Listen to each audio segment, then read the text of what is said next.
So, after over 20 years of waiting, we're actually here, the legendary island of giants that Oda's been teasing since Little Garden. Now look, the anime's getting this arc in about 4 months, but honestly, I can't wait that long to experience this peak again, and I'm guessing you can't either. So in this video, I'm breaking down the entire Elbaf arc. Every moment, every reveal, all the hype condensed into one complete summary. This is everything you need, so let's dive in and enjoy some peak One Piece. Here we go.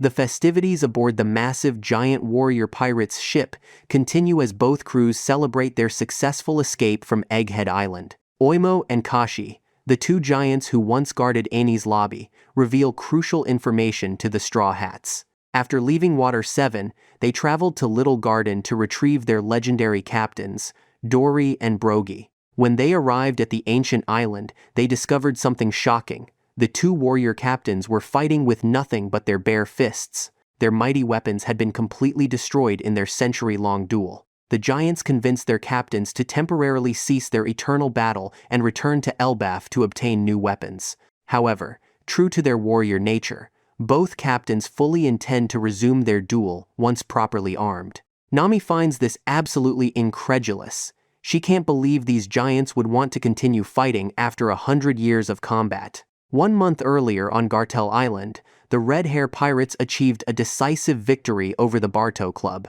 Bartolomeo and his crew were thoroughly defeated, paying the price for their reckless infiltration of Red Hair Pirate territory and the burning of Shanks's flag. Sitting chained and defeated, Bartolomeo faces Shanks as the Emperor explains the weight of his actions. Many islands across the New World rely on the protection that Shanks's flag provides. If word spread that such disrespect went unpunished, people would lose faith in his protection, putting countless innocent lives in danger. Despite his usual bravado, Bartolomeo apologizes to Shanks for his thoughtless actions. The Red Hair Pirate's doctor, Hongo, steps forward with a vial containing what he claims is a deadly poison that causes excruciating pain and makes victims erupt with blood upon consumption. The ultimatum is cruel but clear. Bartolomeo must give this poison to Luffy within a month as compensation for his transgression. In a moment that defines his character, Bartolomeo makes a shocking decision. Rather than endanger his beloved Luffy-senpai, he chooses to drink the poison himself. Through tears, he expresses his deepest regret that he won't be able to witness Luffy become the Pirate King. But instead of writhing in agony, Bartolomeo simply burps. The poison was fake, a test of his loyalty to Luffy. Realizing they've been played, the Barto Club immediately makes their escape, with Bartolomeo calling out that Shanks is softer than he expected.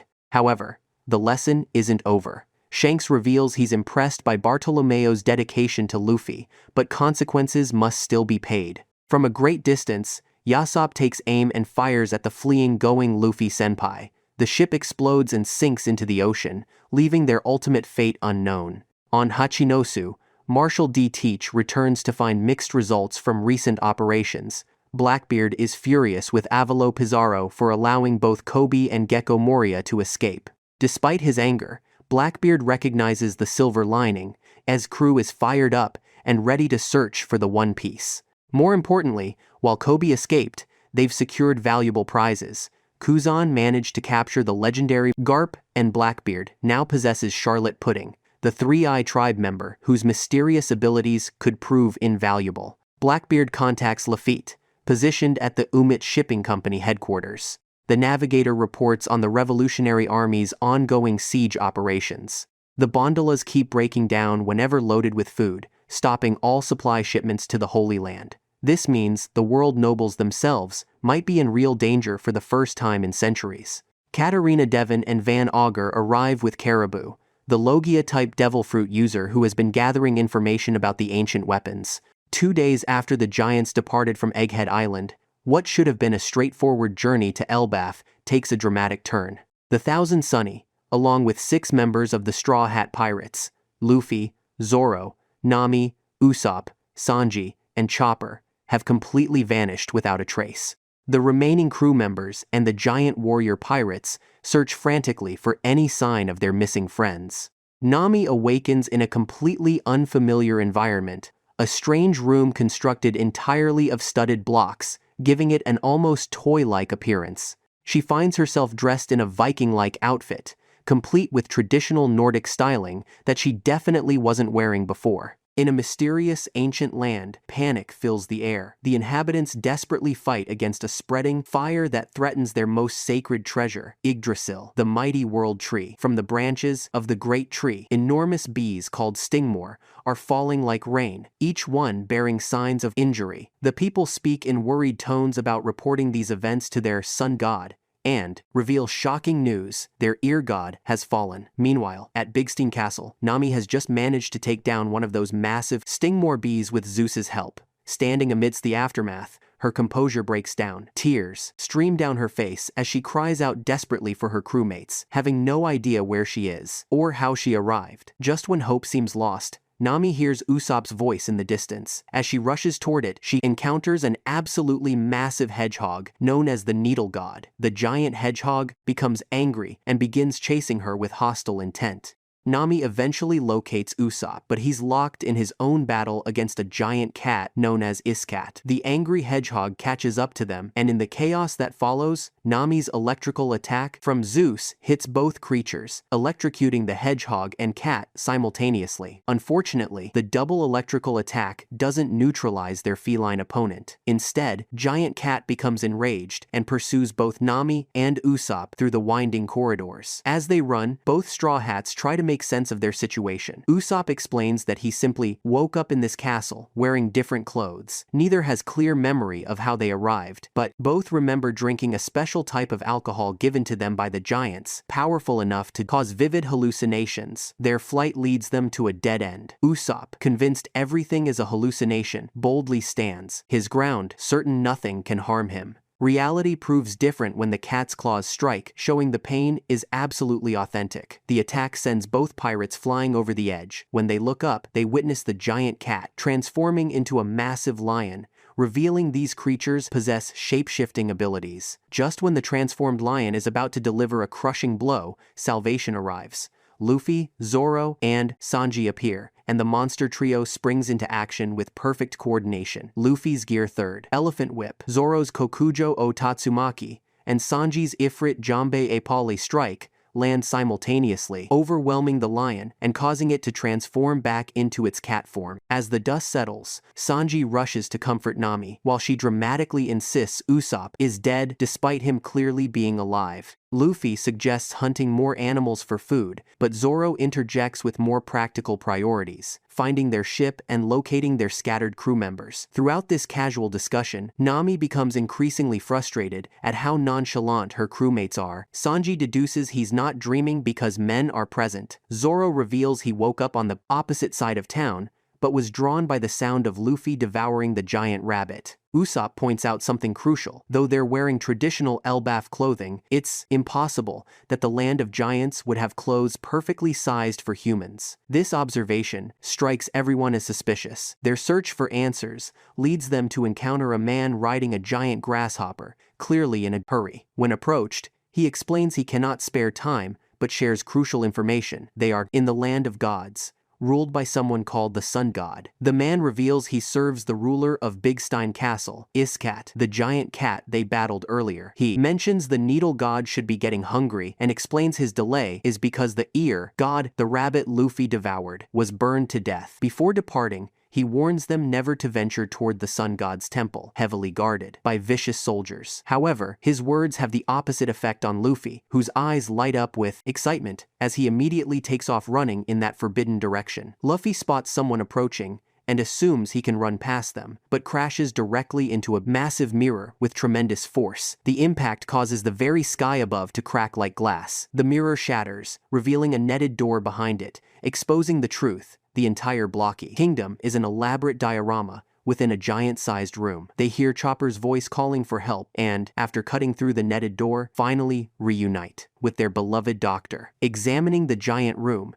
they find several sets of human-sized clothing scattered about, clearly made for dolls, not people. Sanji observes that the mirror was see-through from one side, meaning someone outside could observe those inside without being seen. Zoro pieces together the disturbing truth. Giant built this elaborate diorama and placed humans and animals inside purely for entertainment. Before they can decide their next move, the temple guards arrive, a massive serpent, 3 enormous mice, and a giant raven. Luffy engages all these formidable guardians in battle single-handedly. The sun god enters the room, horrified by the chaos.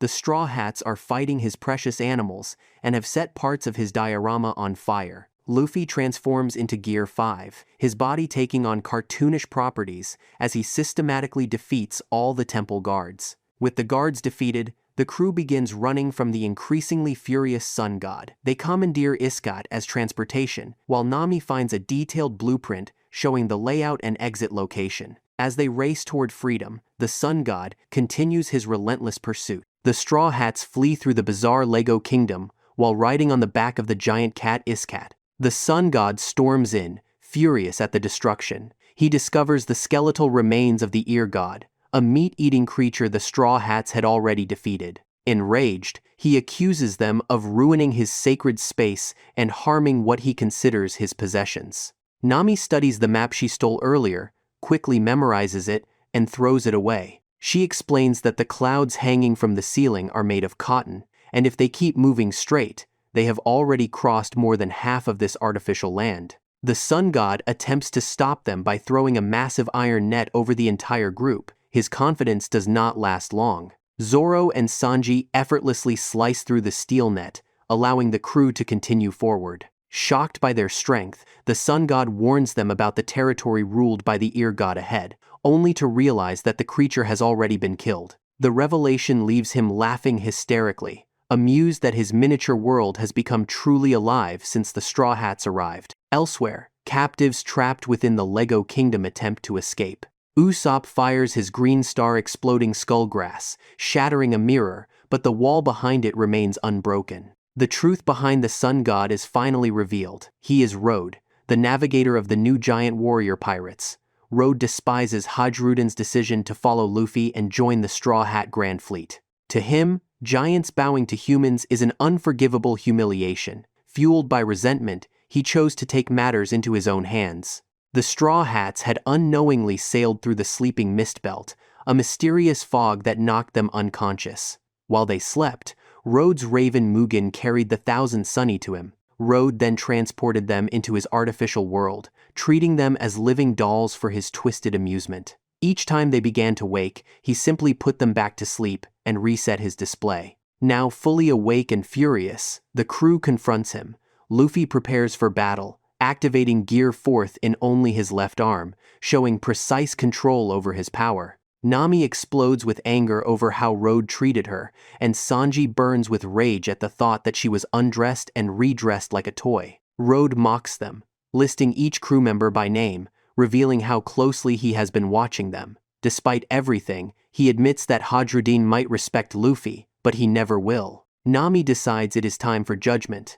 Partnering with Zeus, she summons massive thunderclouds overhead and unleashes a devastating lightning strike. The thunder crashes down on Road, paralyzing him as the Lego citizens watch in terror. With Road stunned, Luffy takes his chance. He launches a powerful punch with his Gear 4th enhanced arm, smashing straight through the wall of the artificial world. The barrier shatters completely. As the dust clears, Luffy grins widely at what lies beyond. The crew looks ahead in awe, sensing that something enormous awaits them on the other side. Meanwhile, the 6 missing Straw Hats have escaped Road's room and stand before a colossal tree stretching toward the heavens. On the bridge above, Gerd and Goldberg discuss Road's behavior. Gerd questions why Hajrudin let Road join their crew, with Goldberg responding that despite Road's questionable methods, he's an excellent navigator. Gerd expresses her disapproval, stating that everyone calls Loki the shame of Elbaf, but she thinks Road deserves that title more. They explain they're supposed to arrest intruders,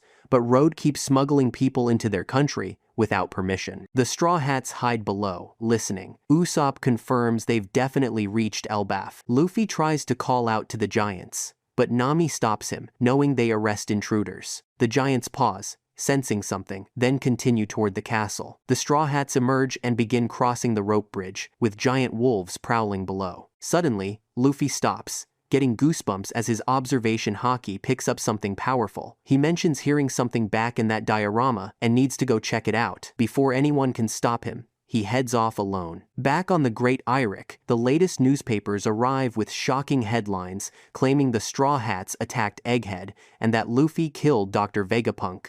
Dory and Brogy's bounties have increased to 1.8 billion berries each, while Robin notices something peculiar about Luffy's photograph, an X mark on his arm that's suspiciously clear while the rest is blurry. The giants share their amazement at Luffy's bounty equaling Shanks's, and their pride that Hadrudin has sworn loyalty to him. They reveal that Hadrudin is the son of Elbaf's king and wanted to rescue the crew personally, but seniority gave them priority. However, their expressions grow serious as they prepare to share troubling news about Elbaf's current problems. They tell the tale of the accursed prince who devoted himself to darkness, was eventually crucified for his crimes, and when he attempted to escape, required every warrior in Elbaf to subdue him. The most terrible part, he killed his own father, King Harold, to acquire a legendary devil fruit passed down through the royal family. If this prince ever escapes, it will mean the end of Elbaf. His name is Loki. At this very moment, Luffy,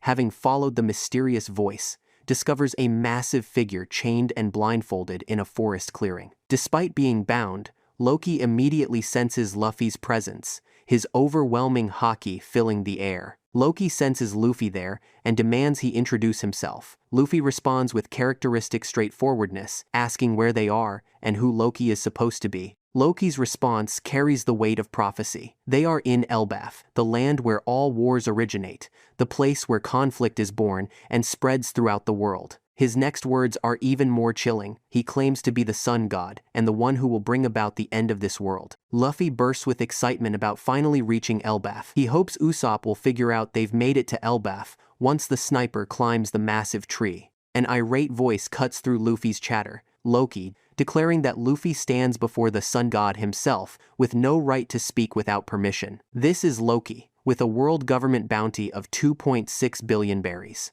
Loki reveals the truth of his captivity, imprisoned for 6 years, bound to the legendary treasure tree atom with sea stone chains that neutralize his devil fruit powers despite his claim to be the strongest giant in Elbaf. With cunning, Loki makes Luffy an offer, free him from his bonds, and he will destroy any rival pirate crew of Luffy's choosing. He reveals their location in the underworld of Elbaf, surrounded by terrifying beasts that are all his friends, carrying the implied threat that crossing Loki means facing these monsters. But Luffy's reaction surprises everyone. The massive beasts remind him of his training on Rusukaina during the time skip. The underworld also houses other prisoners, humans who tried to fight Elbaf, wearing stinking robes to ward off savage beasts, all sworn to Loki's service. The human prisoners mention Shanks, instantly capturing Luffy's attention. But when Loki calls Shanks a cowardly pirate, Luffy's rage ignites like wildfire. He shifts into Gear 4th and launches a devastating punch at Loki's head. Even chained, Loki proves his prowess by swiftly avoiding the attack. Seeing Luffy's fury, Loki quickly claims he was joking, but the damage is done. Luffy warns Loki never to joke about Shanks like that again. While Loki's thoughts turn dark to the moment he gains freedom, he swears to kill Luffy for this attack. Once Luffy calms down, his curiosity about Shanks overwhelms his anger. He desperately wants to know why Shanks came to Elbaf and if he's still on the island. But Loki makes it clear such information won't be free. Meanwhile, high in the tree branches, Zoro's group continues climbing the rope bridge. Usopp spots Road running toward them, his appearance showing recent defeat. Road isn't alone. Gerd and Goldberg pursue him, with Goldberg carrying the Thousand Sunny. Zoro considers fighting their pursuers, but Usopp's wisdom prevails, reminding him these giants might be friends with Dory and Brogy. Instead, they run toward the nearest village for safety and answers. Elsewhere, Hadrudin and Stanson successfully take down a massive moose for a grand feast to welcome the Straw Hat Pirates to their homeland.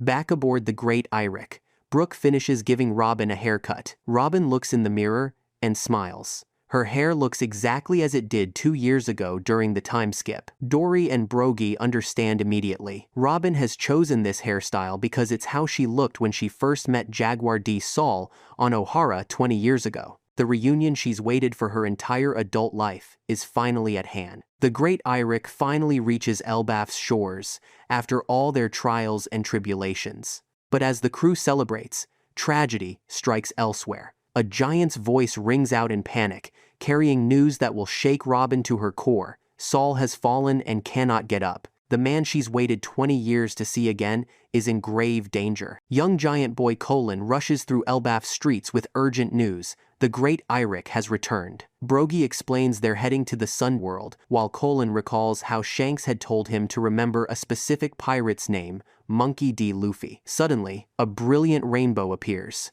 stretching toward the massive world tree. Brogy explains this rainbow was artificially created using a painter. The great Eirik begins its incredible ascent, sailing directly onto the rainbow as if it were solid ground. The Straw Hat crew watches in bewilderment as their ship travels on something untouchable. Two more ships appear alongside them. Hadrudin and Stanson call out, asking if Luffy is aboard, informing them their captain will join later. Meanwhile, Luffy swings himself onto the rope bridge from the underworld, caught by Gerd, one of the new giant warrior pirates. She's relieved to see him safe and embarrassed about Rhodes' behavior. Goldberg joins the conversation, asking what Luffy was doing in the underworld. This triggers Luffy's memory of his conversation with Loki, who made him promise not to tell anyone about their meeting. True to his terrible lying abilities, Luffy struggles with a believable explanation. His poor acting actually works in his favor. Both giants become so worried about pressing the issue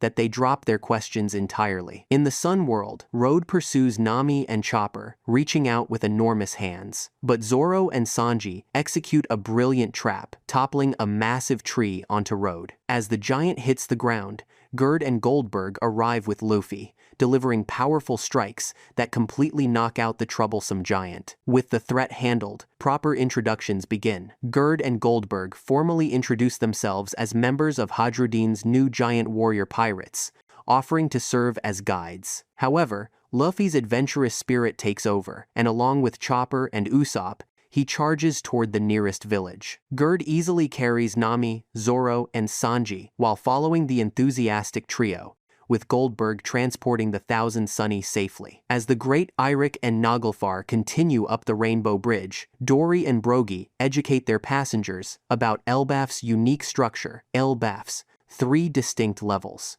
The lowest is the underworld, where Luffy encountered Loki. Above that lies the Sun World, where current action takes place, and at the top sits the Heaven World. Both groups of Straw Hats finally converge at a charming village. The great Eirik reaches the top of the Rainbow Bridge journey, allowing Dory and Brogy's group to disembark. Luffy's amazement at seeing his crewmates arrive via Rainbow is palpable, even though he'd just been carried up by giants. The reunion fills everyone with joy and relief. After being separated by Rhodes' interference, all the Straw Hat pirates are back together. As the chapter concludes, the narrative provides context from explorer Louis Arnault, who previously visited Elbaf and documented his experiences. His account paints Elbaf as a land of incredible wonders, where the impossible becomes routine. However, Arnault ends with a cryptic warning. Under no circumstances should visitors to Elbaf overstay their welcome. The reason for this warning remains mysterious. The Straw Hat pirates marvel at one of the most incredible sights they've ever witnessed, a port built into the massive world tree, complete with sea clouds, allowing ships to sail through the sky itself. The great Eirik gracefully makes port among the sea clouds, while Luffy's group descends on a mystical mist ship. Lilith can barely contain her excitement at the technological marvels. As the crew reunites, Nami notices Robin's appearance with a warm smile, complimenting her new hairstyle. Luffy's boundless energy takes center stage as he spots Hadrudin and greets him warmly. The massive giant captain responds with equal warmth, introducing his crew. Road is notably absent, having been crucified as punishment for his recent actions. Hadrudin's excitement becomes palpable, discussing Big Mom's defeat, explaining that everyone was thrilled to hear the news since the giants have long memories and what she did will never be forgotten. But Luffy waves dismissively, saying they can save all that talk for later because right now they need to have a feast. However, Robin steps forward with quiet determination, stating that before they do anything else, she needs to find Saul and see him first. Without hesitation, the entire crew rallies around their archaeologist. Luffy responds immediately that of course they're all going with her. Gerd steps forward as their guide, explaining that Saul resides at the Owl Library in Warrior Springs. He's become their history professor, teaching young giants about the world's past. As they approach their destination, a figure comes running in panic with devastating news. Saul has collapsed and fallen down and can't get up. The news hits the Straw Hats like a physical blow. Nami exclaims in frustration that they came all this way to see him, and now he's collapsed. But Robin remains strangely calm, a knowing look suggesting she's not entirely surprised. As the group approaches Saul's location, Robin walks ahead with confident steps. Suddenly, from his position on the ground, Saul springs into action with surprising agility. His distinctive laugh booms as he attempts to startle Robin. But Robin doesn't even flinch, looking down at the massive giant with fondness and gentle exasperation. Saul's grin falters as his prank fails. He admits that he's been lying there, pretending to be collapsed, because he didn't know what to say to her after all these years. He thought maybe he could surprise her with a joke instead. With careful gentleness, Saul picks Robin up, bringing her close to his face so they can truly see each other. He tells her softly that she looks just like Olvia now, just like her mother. The comparison hits Robin deeply. To be told she resembles the woman she admired most, by someone who knew them both. Saul's expression grows serious as he shifts to recent events, asking if Robin heard Dr. Vegapunk's message to the world. Robin replies quietly that yes, she did. Saul explains that message was O'Hara's legacy finally reaching the world. Dr. Vegapunk risked everything to preserve what O'Hara died trying to protect. The scholars, her mother, even his actions that day, none of it was in vain. He took their sacrifice and turned it into something that will change the future. Robin's eyes trace the visible scars covering Saul's body, reminders of Admiral Aokiji's ice powers. She asks if his scars still hurt him. Saul looks at his weathered skin with wonder rather than pain, telling her that he turned out to be much tougher than he ever thought possible. He recounts his survival. When Aokiji froze him solid, he thought that was the end. But the fire that consumed O'Hara also saved him. The flames melted the ice, and he fell into the ocean. Later, when he recovered, he found out she had successfully escaped. But when he saw what they wrote about her in the papers, the lies they spread about an innocent child, he was furious. Robin gently interrupts his growing anger, telling him she doesn't want to focus on the dark things anymore because she spent too many years running from shadows. She takes a breath, her next words from the depths of her heart. Instead, she wants him to praise her. She wants him to praise her for surviving, for staying alive despite everything they threw at her, for making it all the way here to him. Saul's response is immediate and overwhelming. He wraps Robin in the gentlest embrace his massive arms can manage, telling her she's magnificent, strong, and incredible. Of course he'll praise her. He marvels at how she survived when the entire world was hunting her, found friends when everyone said she was a demon. He thanks her for being strong enough to make it here to him, and for not giving up. The emotional weight finally overwhelms Robin's composed exterior. The walls she's built over decades crumble in the face of Saul's unconditional love. She whispers that she missed him so much, all these years wondering if she'd ever see him again. Saul responds that he missed her too. As Robin and Saul share their heartfelt reunion, the Straw Hat Pirates witness this moving moment. Luffy stands watching with the biggest, most genuine smile. This is what he lives for. Most of the crew are openly weeping, moved by the pure love and joy of the reunion. Luffy approaches the legendary Jaguar D. Saul with the mannerisms of a Yakuza boss, confusing his crewmates with his bizarre formal tone. He bows respectfully, thanking him for everything he did for Robin. Saul looks down with amusement. Robin steps forward to introduce her captain, but Saul waves her off with a knowing smile. He explains he's well aware of Luffy's reputation and is just relieved that she found the friends who would protect her, just as he knew she would. Robin's eyes glisten as she looks at her crewmates, calling them her true friends. The words hit the Straw Hats like a tidal wave of emotion. Everyone except Luffy, Zoro, and Jinbei immediately bursts into tears, crying out that they would die for Robin. Saul greets the rest of the crew with genuine warmth, though his expression turns sheepish as he scratches his enormous head. He apologizes for his earlier prank, explaining that the woman calling for help was Ange, his assistant, who was in on the whole thing. He turns to Luffy with obvious admiration, saying he's truly impressed that Luffy has become one of the 4 emperors and asking him to continue protecting Robin. Luffy's response is immediate and unwavering. Of course he will. Dr. Vegapunk Lilith arrives, flying through the air with characteristic confidence. She lands gracefully, but Saul's expression shows confusion, as he doesn't recognize her. Lilith introduces herself as one of Vegapunk's satellites, sparking immediate interest. Jinbei and Gerd carefully carry a large, mysterious container that seems to pulse with unknown energy. Jinbei asks what's inside, as he sets it down carefully. Lilith's eyes gleam with scientific excitement, as she explains this contains a perfect clone of Dr. Vegapunk himself. This is the same clone he used to visit Elbaf 20 years ago, allowing him to explore without arousing world government suspicion. Bonnie steps forward eagerly, hope evident in her face, asking if Lilith will be able to help Kuma. Lilith's expression softens with determination, as she explains she fully intends to help. However, she won't be able to extract the clone until she has proper equipment. That's why she plans to build a new laboratory here on Elbaf. The serious moment is broken by small voices from behind a nearby tree. Several giant children peek out shyly, asking if Saul is done talking so they can play now. Saul's face breaks into a warm smile as he tells the little ones to go ahead and play. Ange steps forward, introducing herself properly as Saul's assistant. The children usually play by the warrior spring, but they ask them to wait. She offers to give everyone a tour of their settlement. Before anyone can respond, Luffy and Usopp dash off toward a large building in the distance, the Walrus School. They shout back that Saul opened it 20 years ago when King Harold requested it. Ange chuckles at their enthusiasm, saying she'll give the rest of them a proper tour while Saul takes Robin to the Owl Library. Luffy and Usopp's exploration leads them to encounter several giant children who want to play. One suggests playing prisoners with the small humans, but other children quickly intervene with surprising maturity. They explain they're not supposed to hurt humans and shouldn't call them derogatory names either because it's not polite. Usopp watches this exchange with growing confusion, wondering why giants aren't supposed to be fierce fighters.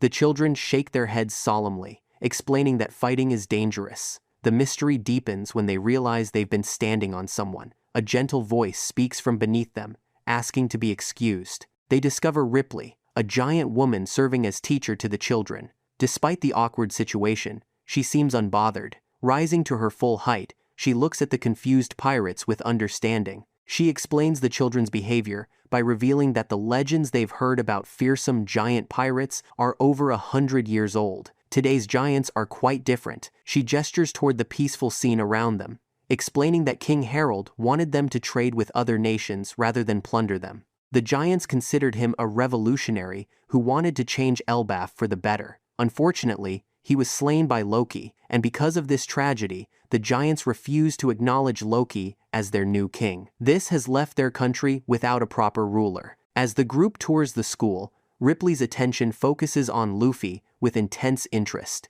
She mentions that his transformation reminds her of a legendary warrior from Elbaf's ancient stories. She's from the last generation that remembers those times, when warriors like that still walked among them. Meanwhile, Robin's journey takes a different path as Saul leads her, along with Chopper, Lilith, and Bonnie, to the Owl Library. Saul's voice fills with emotion as he explains he returned to Ohara with Hadrudin. They salvaged every book they could find, everything that survived the Buster Call. He pauses at the entrance, warning Robin to be careful when she steps inside because the library has unusual properties. Robin clutches a small book as she crosses the threshold. The moment her feet touch the library floor, the book begins to grow, expanding to giant proportions to match the scale of its new home. Saul explains this is an unnatural ability of the library, but he's thrilled to finally share all the knowledge he saved from Ohara with her. Robin stands frozen in the doorway, tears streaming down her face as she takes in the magnificent sight.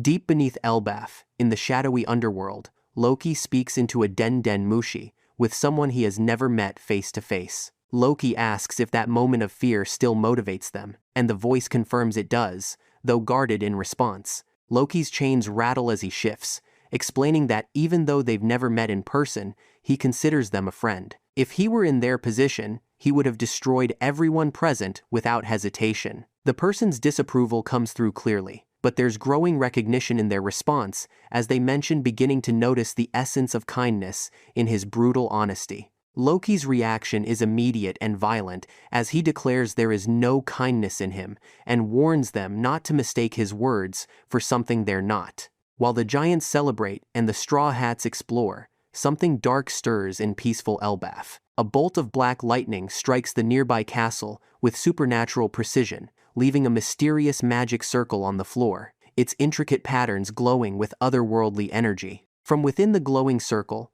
two hooded figures materialize, as if summoned from another realm. In the Grand Owl Library, Chopper and Bonnie struggle with giant-sized books, their small hands barely able to turn the massive pages. Saul explains that the mysterious giant owl perched above them is named Biblo. This owl is responsible for gigantifying any book that enters his domain. Lilith, her scientific mind immediately recognizing the phenomenon, concludes with excitement that Biblo possesses the power, a devil fruit allowing him to enlarge objects at will. Chopper's eyes light up with hope, asking about medical books. Saul confirms there are indeed medical texts here, but since they originate from Elbaf, they will remain giant-sized. Meanwhile, in the Sun world, chaos erupts as Luffy demonstrates his incredible strength in the most Luffy-like way possible. He sends one of the giant swings soaring impossibly high into the air, with two terrified giant children and an equally frightened Usopp clinging on for dear life. Nami's furious voice cuts through the air like a blade. Her fist connects with their captain's head in a bone-crushing blow that sends him crashing down. The two giant children run crying to Gerd for comfort. Luffy, rubbing his head and looking genuinely disappointed, turns to Usopp with a frown. He expresses his disappointment in Elbaf's more peaceful culture. While Usopp agrees the lack of warrior training is noticeable, he tries to reason that it's not necessarily a bad thing because peace is valuable too. But before Luffy can respond, footsteps approach. A giant child emerges with fierce determination burning in his eyes, and he's not here to play peacefully. Without warning, Colin swings his wooden practice sword directly at Luffy's head. The blade snaps cleanly in two upon impact, but rather than being deterred, both fighters seem energized. Luffy's eyes gleam with excitement as he leaps high into the air, his arm expanding massively. Luffy roars as he sends his enormous gum-gum elephant gun crashing into the ground just in front of Colin, creating a massive crater. Usopp shouts in panic as other giant children recoil in horror, but Luffy is grinning ear to ear, finally finding someone on Elbaf who isn't spineless. Colin, far from being intimidated, bounces with excitement, declaring that was incredible. He turns to jeer at his fellow giant children, asking them to see real strength. The other children call him a delinquent and brute, but Colin doesn't care. Just then, a stern voice cuts through the commotion. Ripley, his mother, approaches with scolding and pride mixed in her voice. She reprimands her son for attacking their guests, but adds approvingly that it was a good first strike. Colin hands his mother a basket that Mato had asked him to deliver, then turns to the Straw Hats with a proud grin. He announces that his father is a human and a former pirate, explaining his half-giant heritage and different approach to life on Elbaf. As the group prepares to move to different locations, decisions are made about spending their time. Robin makes her intentions clear that she'll remain at the library for a while longer to talk with Saul during the feast. Lilith and Bonnie decide to skip the beginning of the feast to obtain their resident permits. Frankie announces his plan to study the legendary treasure tree Atom, the source of the Thousand Sunnies wood. The kind-hearted Gerd approaches, with arms full of traditional Elbaf-style clothing for Robin, Frankie, Brooke, and Jinbei. The crew members set off together toward the village, except for Robin and Frankie, who have their own plans. But not all is peaceful on Elbaf. At the imposing Orist Castle near the western village, two hooded figures approach a pair of giant guards with clearly hostile intentions. The figure with messy light hair and bandages wrapped around their nose and mouth steps forward with menacing authority. The bandaged figure demands coldly to know where Loki Island. The loyal guards stand firm, explaining they cannot tell that information because Loki is a criminal and his location is classified. The hooded figure's response is swift and brutal, declaring they're not asking but ordering. Without warning, they unleash rapid projectiles resembling bandages, wrapping around one guard like binding snakes. The guard screams in agony as the mysterious projectiles cause burning pain throughout his body, and he collapses. The message is clear: these intruders are not here for negotiations. Meanwhile, in the Western village, the atmosphere is completely different. The Straw Hats arrive to find giants preparing for a massive celebration in their honor. The air fills with joy, laughter, and the aroma of giant-sized feast preparations. The giants roar in unison, raising massive cups high in toast to the Straw Hat Pirates for helping so many of their people, for defeating Kaido and Big Mom, and for being true friends to the giant race. Among the crowd, Luffy spots a familiar face, and his eyes light up with recognition as he sees Stanson. The giant warrior approaches with a broad smile, reminding Luffy that they met at the human auctioning house on Saba Odi Archipelago. He explains how Luffy freed him from slavery that day, and he promised he would repay that debt someday. As the celebration reaches its peak, a rumbling sound echoes across the village. The giants turn to see an extraordinary sight. The eldest giant in the world is arriving. Ja Rule, at 408 years of age, rides majestically atop a massive svar, commanding immediate respect from everyone present. But Luffy, being Luffy, immediately notices something others might politely ignore, pointing out that the old man has a sword stuck in his head.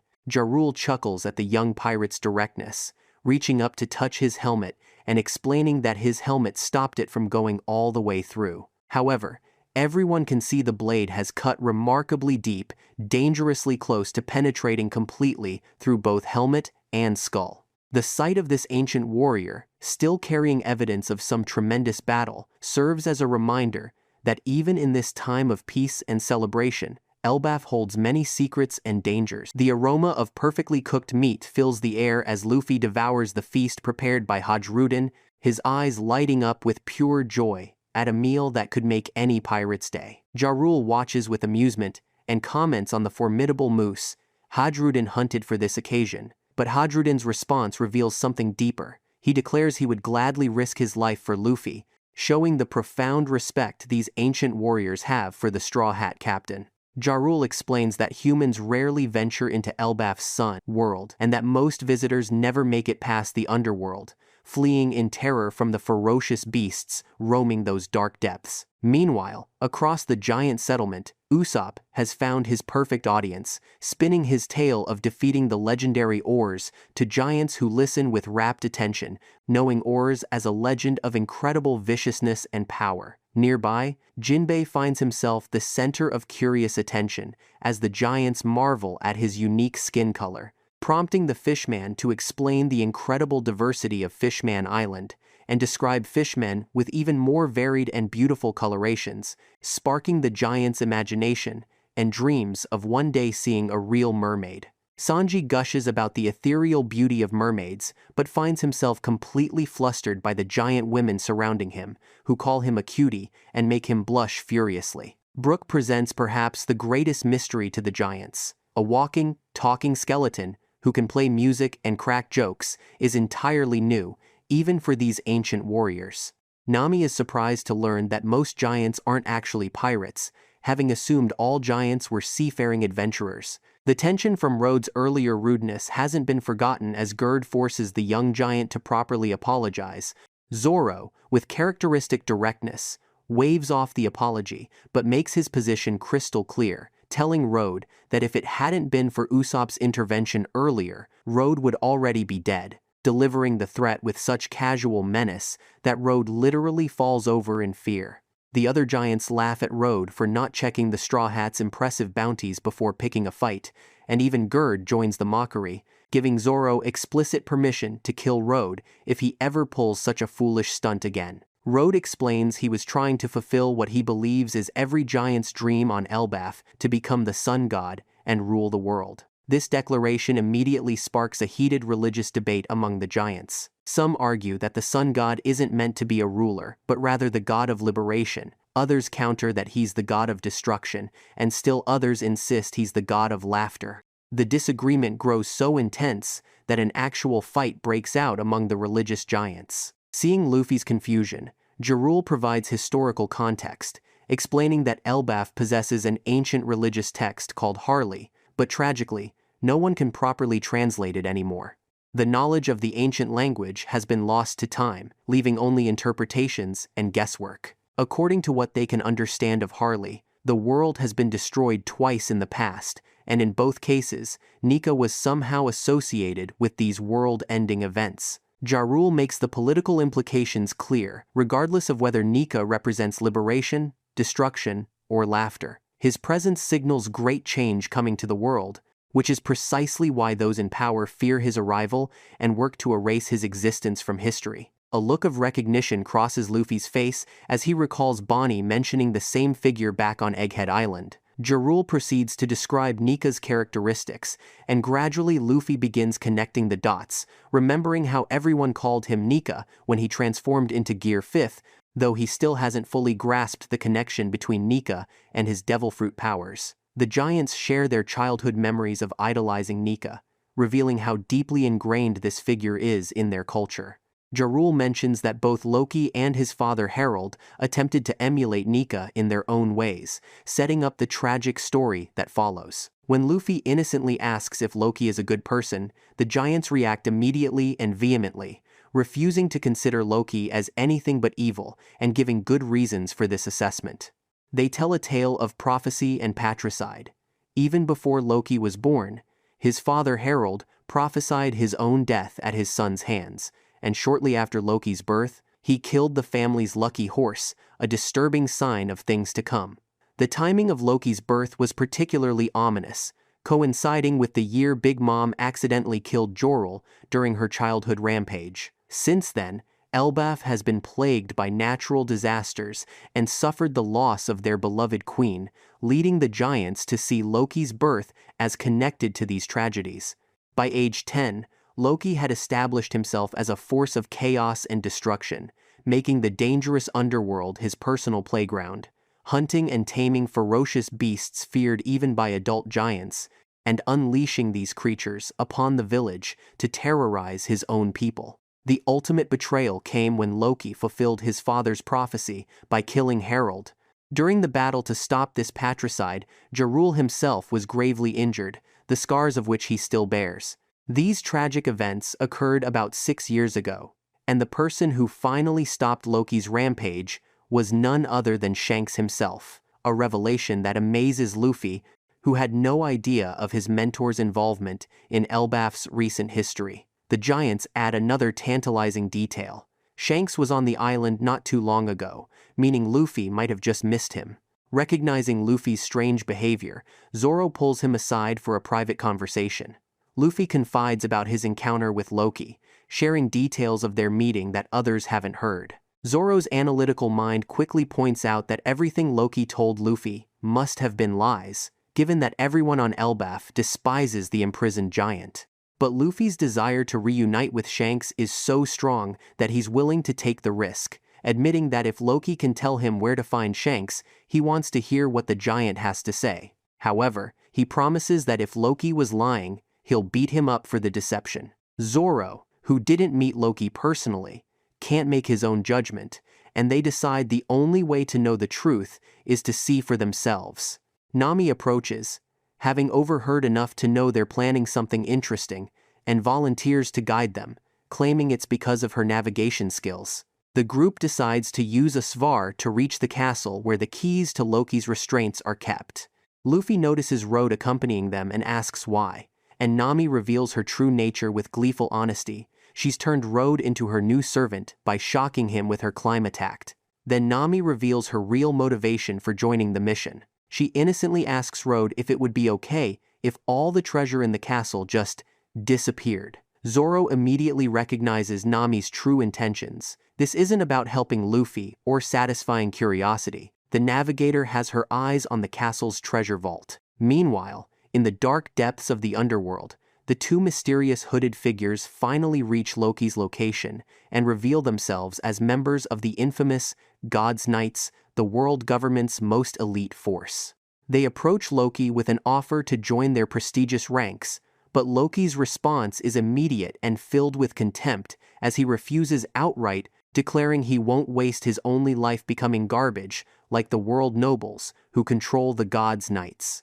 The female member of the duo, Gunko, explains to her partner the troubles they've had gathering intelligence on Loki, noting that every agent sent to Elbaf to investigate him disappeared after reporting encounters with a giant crow named Mugen.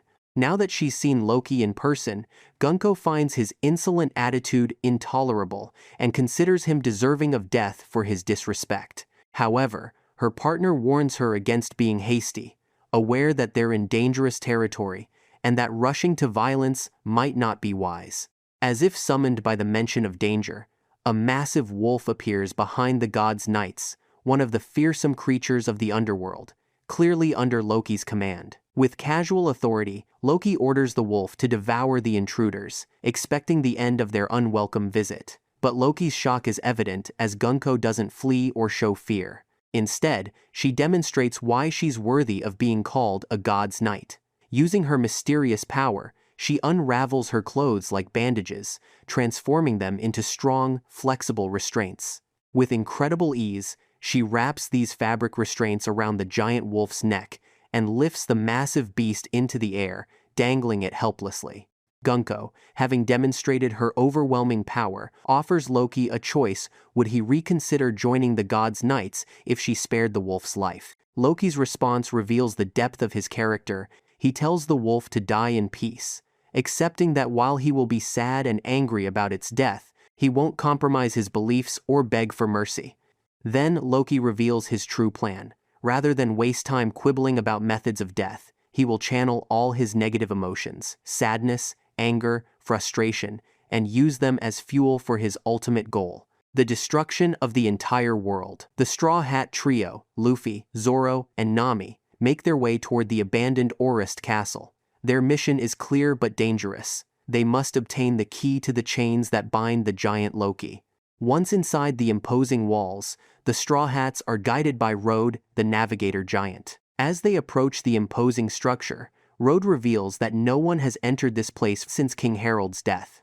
Naturally, Luffy charges straight through without waiting, and the others follow into the abandoned castle. Inside, the three Straw Hats stop dead in their tracks. The castle is absolutely massive, built entirely for giants.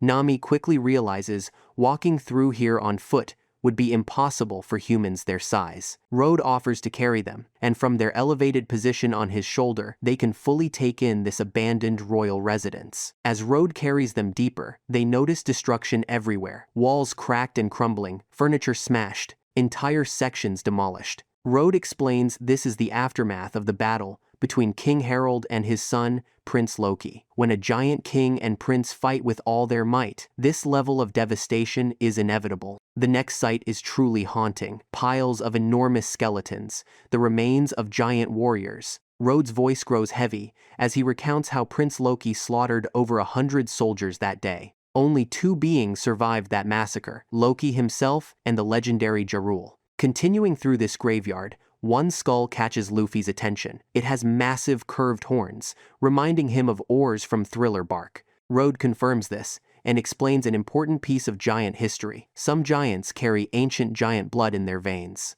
These were beings of enormous power, but there are no pure-blooded ancient giants alive today. Their bloodline continues in some current giants, manifesting in features like those distinctive horns. They reach a grand hall where a massive portrait of King Harold hangs. He's depicted in his prime, with prominent horns marking his ancient giant heritage. Road's expression softens with reverence as he explains Harold was the best king Elbaf ever had. He dreamed of connecting their isolated kingdom with the outside world, breaking down barriers that had kept giants separate for so long. Then Road shares something shocking. Despite those powerful horns being a symbol of his heritage, King Harold physically tore them out. The Straw Hats are stunned. Road explains the king believed the ancient giants represented an era of wars, a violent past that needed to be left behind. By removing his horns, he symbolically rejected that warlike heritage for the future he wanted to build.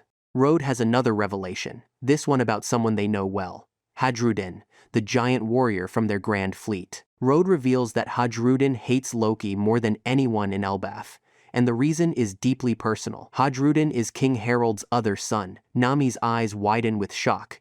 They're brothers? Road clarifies they're half-brothers.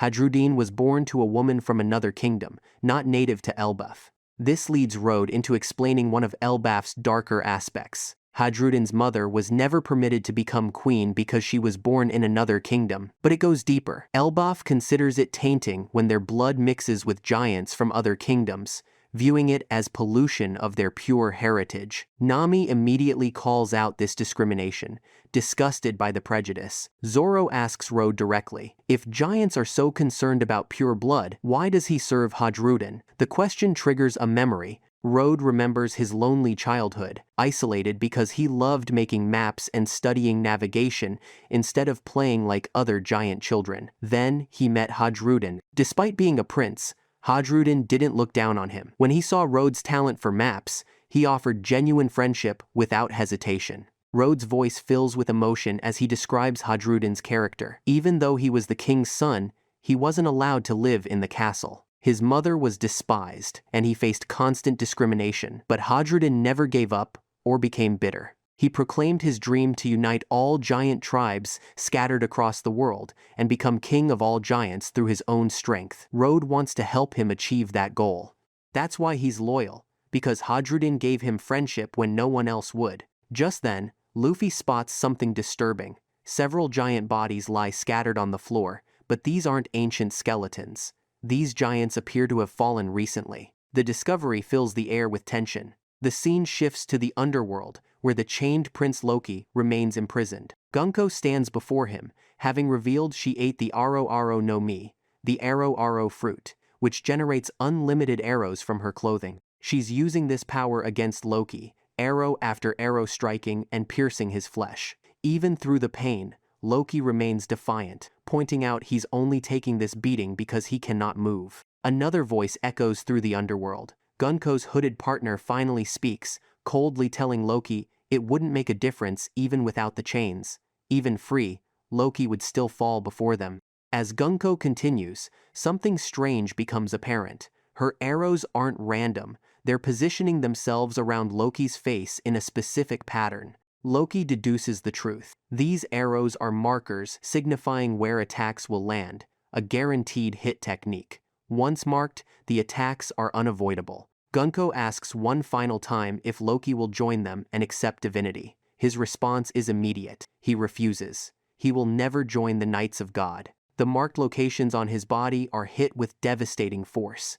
Even predicting the attacks, Loki can do nothing to stop them. The assault is brutal and relentless. Finally, the legendary prince's body slumps against his chains. Even the mighty giant has a breaking point, and he passes out. Gunko prepares another attack, but her partner commands her to stop. The interrogation is over for now. The hooded man reaches up and pulls back his hood, revealing his face at last. He looks almost identical to Shanks. He introduces himself, Figurland Shamrock, son of Figurland Garling, the supreme commander of the Holy Knights. He holds the rank of Commander of the Knights of God. The revelation is staggering. This isn't Shanks, but clearly someone connected to him by blood. While Shanks became a pirate and emperor, Shamrock serves the world government as one of its most powerful enforcers. Shamrock realizes that Loki will never become a weapon of the world government, even if it means death. Loki's resolve cannot be broken. Accepting this, Shamrock makes his stance clear. Not every peace needs to be useful. The world government will bring Elbaf to heel no matter the cost. With King Harold dead and Elbaf's warrior spirit weakened by years of forced peace, the island is more vulnerable than it has been in centuries. Recruitment is no longer an option. Shamrock turns to Gunko and orders her to contact Mary Giose. The plan changes. The world government's most powerful knights are already here, and their presence means Elbaf will be controlled by force. Deep in the forests of Elbaf, Loki, the chained prince of Elbaf, awakens from unconsciousness. His voice carries curiosity and suspicion as he addresses the mysterious figure before him. Loki demands to know Figurland Shamrock's relationship with Shanks, noting they look exactly the same. Gunko immediately tells Shamrock he doesn't need to answer, but Loki presses on. He points out that pirates and world nobles are polar opposites, making their identical appearance bound to make anyone curious. Then comes one of the biggest revelations in One Piece history. With calculated coldness, Shamrock reveals the truth that will change everything. Shanks is his younger twin brother. He explains that though Shanks once returned to marry Geoise, he ultimately preferred living in what Shamrock considers the filthy lower world. This revelation explodes across the One Piece universe like a bomb. Shanks, the beloved mentor figure who saved Luffy's life, is actually born into the most despised bloodline in the world, the Celestial Dragons. But unlike his elder twin brother who embraces his world noble heritage, Shanks chose to reject his birthright and live among the people he was supposed to rule over. Loki's reaction is immediate and fierce, declaring that both brothers have earned his ire. Once he gets these chains off, he'll make them pay for attacking him while defenseless, and for taking down his animal friends. But Shamrock has no intention of engaging in honorable combat. Instead, something truly terrifying happens. Shamrock draws his sword, and the blade undergoes a horrifying transformation, morphing into the legendary three-headed hellhound Cerberus. This sword has consumed a mythical Zoan devil fruit, specifically the Cerberus model. The three slavering heads snap and snarl, radiating an aura of death and destruction. Shamrock commands his weapon with aristocratic disdain, telling Loki that if he survives this encounter, he'll be waiting for him. Even Loki, who claims to possess the power to destroy the world, feels genuine fear. His voice wavers as he admits he cannot survive an attack from something like this, his final words echoing with frustration and hatred for all world nobles. As the mythical beast prepares to attack Loki, Shamrock and Gunko make their strategic departure. Using her Aro Aro no Mi powers, Gunko manifests a large bird capable of carrying them both through Elbaf's skies. Shamrock's calculating mind already moves to their next phase, using the children as leverage against the giants and calling for another knight to assist them.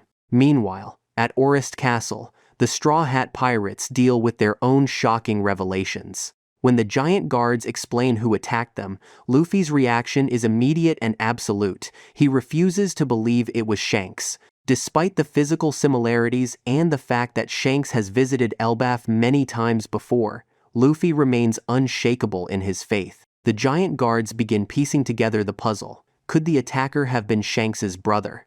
Luffy admits he never heard Shanks talk about his family before, always assuming he thought of the Roger Pirates as his family well, except for Buggy. This reveals so much about Shanks's character. He never spoke of his noble birth, never revealed the burden of his bloodline to the young boy who idolized him. Elsewhere, Frankie explores the treasure tree Atom alongside Ripley. He learns that all Atom wood originates from this single tree, and that its rarity comes from the danger of harvesting it unnoticed. Frankie then discovers an ancient mural carved into the tree. Though long dismissed as children's drawings, Ripley believes the mural dates back to the Void Century. The imagery depicts multiple races, including giants, minks, Lunarians, samurai, fishmen, and others, fighting together, suggesting a united world that once existed.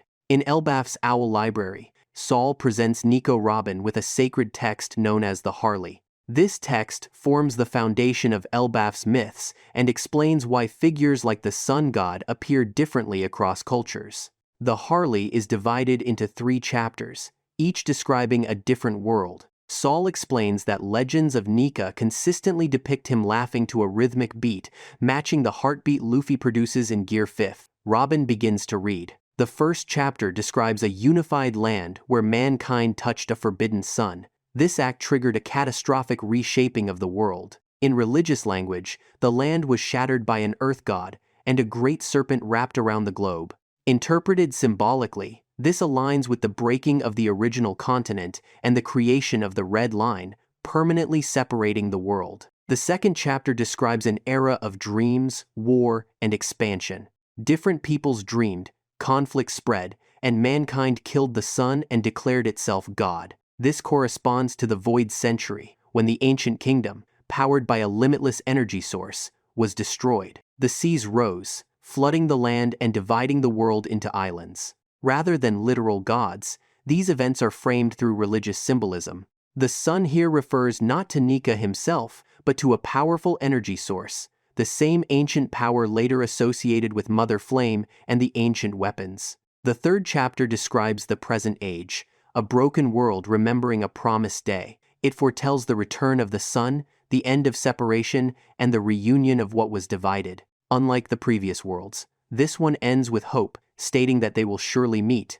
The mural Frankie discovered visually reflects this history. On one side, an alliance of races fights together. On the other, Noah carries life through catastrophe, while a sky-born weapon resembling Uranus brings destruction. Energy flows throughout the mural in a continuous cycle. This energy aligns with what Vegapunk described on Egghead, an ancient limitless power that once fueled civilization, ancient weapons, and prosperity. The Harley suggests this power was tied to dreams themselves, made usable through the sun. When that sun was lost at the end of the Second World, both the energy source and the birth of new devil fruits ceased. The Harley reframes the world's history as the story of a world broken twice, first by the splitting of the land and second by the flooding of the seas. The third world is the chance to undo both, destroying the red line, reversing the flood, and restoring the world as one piece. Nika's role is not that of a traditional god, but the embodiment of liberation born from dreams. Luffy's presence signals the return of the sun, not merely as a figure, but as the power needed to create a world without scarcity, oppression, or division. Chapter 1138 redefines the scope of One Piece. The conflict is no longer just about overthrowing rulers, but about restoring the world itself. Elbaf's myths, the Void Century, devil fruits, ancient weapons, and Vegapunk's dream all converge into a single idea, a unified world sustained by shared dreams and limitless energy. As Robin finishes reading, it becomes clear that the Final Saga is not just the end of a journey, but an attempt to fix a world that has been broken since the very beginning. Luffy, Zoro, and Nami make their way through Elbaf's massive castle corridors with their giant guide, Road.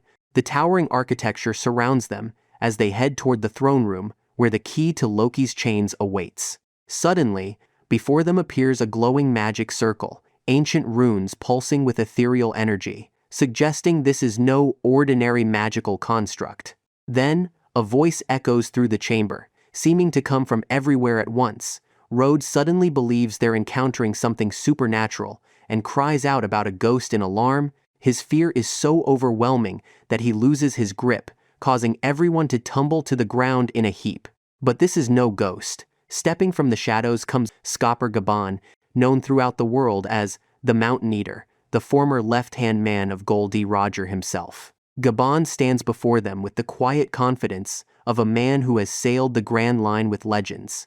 The revelations don't stop with Gaban's identity. He's revealed to be more than just a former Roger pirate. He's Ripley's partner and Colin's father, weaving him into the very fabric of Elbaf's current situation. As Gaban learns about the group's mission to retrieve the key that will free Prince Loki, he positions himself between them and their goal, posing the most important question: what if freeing Loki goes wrong? What if he becomes a threat to the world?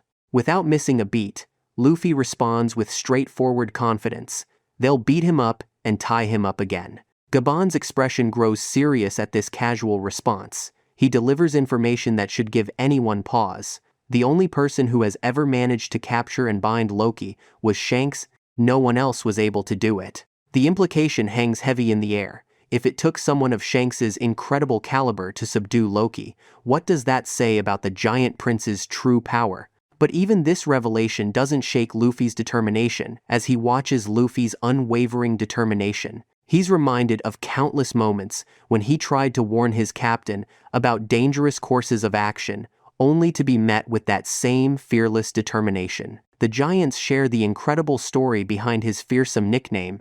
Years ago, during his time with the Roger Pirates, Gaban found himself protecting an injured Roger from hundreds of enemies. He fought with such incredible ferocity that when the dust settled, every tree on the mountain had been obliterated. From that day forward, he was known as the Mountain Eater, the man who could level mountains in his fury. Gaban makes his decision. Just as he once tested and challenged Roger's seemingly reckless decisions, he will do the same for this young man who carries so much of his former captain's spirit. With casual confidence, Gaban presents them with a challenge. He holds the key, but he won't simply hand it over. If they truly wish to free Prince Loki, they must first prove their worth to him.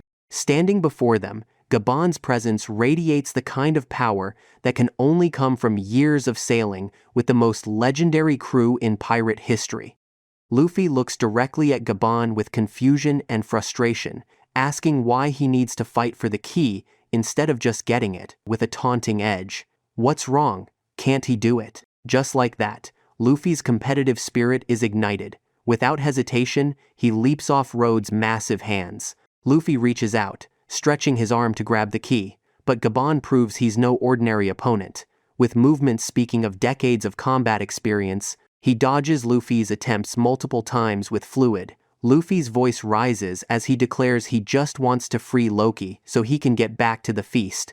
Gabon's response is deceptively casual, telling him to take it, but as Luffy moves in for what should be a simple grab, Gabon leaps high into the air, and suddenly, the key in his hand becomes coated with dense, powerful, armament haki. With devastating force, Gabon brings the haki-coated key down on Luffy. The impact is tremendous, and creating a cloud of dust and debris. When the dust settles, Luffy emerges, but his usual carefree expression has been replaced by genuine anger. Gabon notices something that catches his experienced eye: Luffy's straw hat, as he tells Luffy the hat looks much better on him than that helmet. This hat is a treasure he's holding onto for Shanks. But Gabon's reaction is unexpected and brutal. He scoffs dismissively, calling Shanks a cheapskate for not truly giving Luffy the hat. The words hit Luffy like a physical blow. Luffy's voice explodes with outrage, telling Gabon not to talk bad about Shanks when he doesn't even know him. Gabon's response is swift and shocking. He grabs the key and shoves it directly into Luffy's mouth, then sends him crashing into a nearby wall with tremendous force. Drawing his twin axes with the fluid motion of a master warrior, Gabon prepares for his next move. The weapons gleam as he calls out his attack, Yasutokeru. What follows is a display of pure skill and power. Gabon unleashes a devastating flurry of axe strikes, each one precise and deadly. The air itself seems to tear under the assault, and the castle's foundations begin to crumble. But Luffy doesn't face this alone. Sensing immediate danger to his captain, Roronoa Zoro springs into action without hesitation. His three swords flash as he intercepts Gabon's assault, the clash of steel ringing through the air and sending shockwaves that damage part of the castle. Gabon pauses, and for the first time, there's approval in his eyes as he looks at Zoro. His voice carries respect as he acknowledges that Luffy has found himself a good crew. Now both Luffy and Zoro are ready for war. Luffy's body begins changing as he activates Gear 5th. Both warriors position themselves, prepared to face this mysterious opponent with everything they have. But then, in the most unexpected turn, he raises his hands and declares he yields. The sudden surrender causes both Luffy and Zoro to lose momentum and crash to the ground in confusion. Their voices ring out in unison, filled with frustrated anger, telling him to take the fight seriously. But Gabon, with infuriating calm, simply points to the ground near them. The key now lies within their reach. He states matter-of-factly that the key is now in their possession. Road tries to tell Luffy who Gabon really is, but Gabon gently cuts him off, asking him not to be too hasty. As Gabon begins to walk away, he offers what sounds like both advice and a challenge. If Elbaf is still intact by the time they leave, they should visit him. The implication is clear. He expects trouble to come to this peaceful giant island. But Luffy and Zoro, still frustrated by the abrupt end to their fight, respond with characteristic stubbornness, refusing his invitation. As Gabon continues walking away, his thoughts drift to a memory from the past. We see a glimpse of a conversation he once had with red-haired Shanks. In this flashback, Shanks had spoken about Luffy, trying to convince Gabon of something. Gabon's skeptical voice from the past echoes, why should he trust him? It was clear that Shanks was vouching for Luffy's character, perhaps preparing for this very moment. Shanks, with his characteristic laid-back attitude, had responded by telling Gabon to do as he pleased. At the Walrus School, some of the giant children noticed something unusual in the sky, a strange-looking bird perched in the branches above them. What the children actually saw, it was a construct created by Gunko, designed to help her and Figurland Shamrock land silently on the tree branches overlooking the school. Once positioned, Gunko begins working her mysterious abilities. She creates the Magic Circle of the Abyss, a supernatural gateway glowing with otherworldly energy. Her intention was to summon a single reinforcement, but something goes wrong, or perhaps right. Instead of summoning one god's knight, the magic circle flares with extra power and brings forth 2 elite world government agents. The first to emerge is Saint Shepherd Summers of the Shepherd family. His arrival is less than dignified. He's still in his underwear, clearly having been summoned in the middle of something mundane, complaining about food shortages. The second arrival is Saint Rimoshifu Killingham of the Rimoshifu family. He's in an entirely different state of urgency, clearly having been summoned while rushing to an important appointment, stressed about being late for something crucial. Both men take a moment to process their surroundings, confusion evident as they realize they've been summoned to Elbaf. While Summers hurriedly gets dressed, Shamrock addresses the obvious question with barely contained impatience. Why were 2 summoned when he only asked for 1? Killingham provides the answer. He's being summoned back to Mary Geoaz because everything has been falling apart since the Levely. The implications are enormous. The recent World Government Assembly has created chaos that requires the God's Knight's immediate attention. Summers asks the natural questions about what Shamrock is doing here and whether he's paying Harold's grave a visit. There's history here, references to past events and relationships among the world government's elite agents. Shamrock quickly explains the real situation to both newly arrived allies. Summers immediately points out a practical problem: they won't be able to stuff kids into bags. His matter-of-fact tone makes the horrifying nature of their mission even more chilling. Killingham adds another complication. Those without the mark cannot travel through the abyss, so they'll need to move the children by ship. But Shamrock has a different approach in mind, his voice taking on cruel anticipation. With their abilities, they can make a game out of kidnapping the children. Meanwhile, Luffy's group is leaving Orist Castle. Nami is complaining loudly that she couldn't find any treasure in the abandoned castle, which was the entire reason she joined them in the first place. Road is walking alongside her, trying desperately to get her to stop talking about this. He's nervous because he's trying to convince the injured guards they're carrying that nothing significant happened at the castle. The guards are still unconscious from their earlier ordeal. Meanwhile, elsewhere on Elbaf, Frankie continues his guided tour of the legendary treasure tree, Adam, with Ripley. She's explaining to him how the giants actually live on the tree's enormous branches. As they walk, they come across something unusual, a severed branch, clearly cut intentionally. Ripley begins to explain the story behind this damaged section. There was once a village called Haugen on that particular branch. The village was completely destroyed when a bolt of lightning struck the branch and set it on fire. Because the wood was so old, the fire simply would not stop burning. To prevent the flames from spreading to the rest of the tree, the giants had no choice but to cut down the entire branch, destroying the village in the process. Adding that fire and lightning are actually Elbaf's main weaknesses. The scene shifts back to the ongoing feast in the village. Usopp, now clearly drunk and befuddled, notices Nami has returned. He asks her where she's been and, more importantly, where Luffy and Zoro have gone off to now. Nami gives him a simple, casual answer. They're just exploring the area. Usopp, in his intoxicated state, decides to introduce Nami to Jarul, the ancient giant warrior. Jarul looks at Nami and calls her a beauty. This prompts Usopp, in his drunken curiosity, to ask Jarul what his type of woman is. Jarul responds honestly, saying he likes older women. This answer makes Usopp react dramatically. He actually hits the sword that's stuck in Jarul's head, claiming that such a woman doesn't exist because Jarul himself is the oldest giant in the entire world. How could any woman be older than him?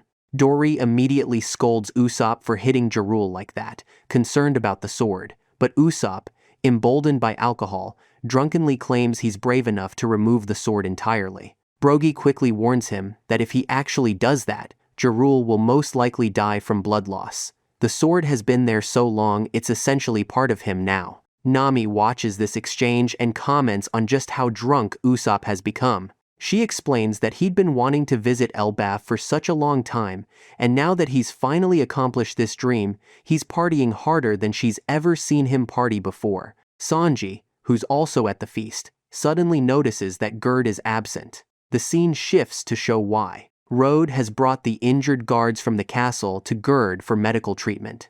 Gerd asks Road directly to explain what happened to these guards. How did they get injured? Road nervously gives her a fabricated story. He claims he simply went to Arist Castle to get some inspiration for his block sets when he discovered the damage and found the guards already injured. He's trying to distance himself from any involvement.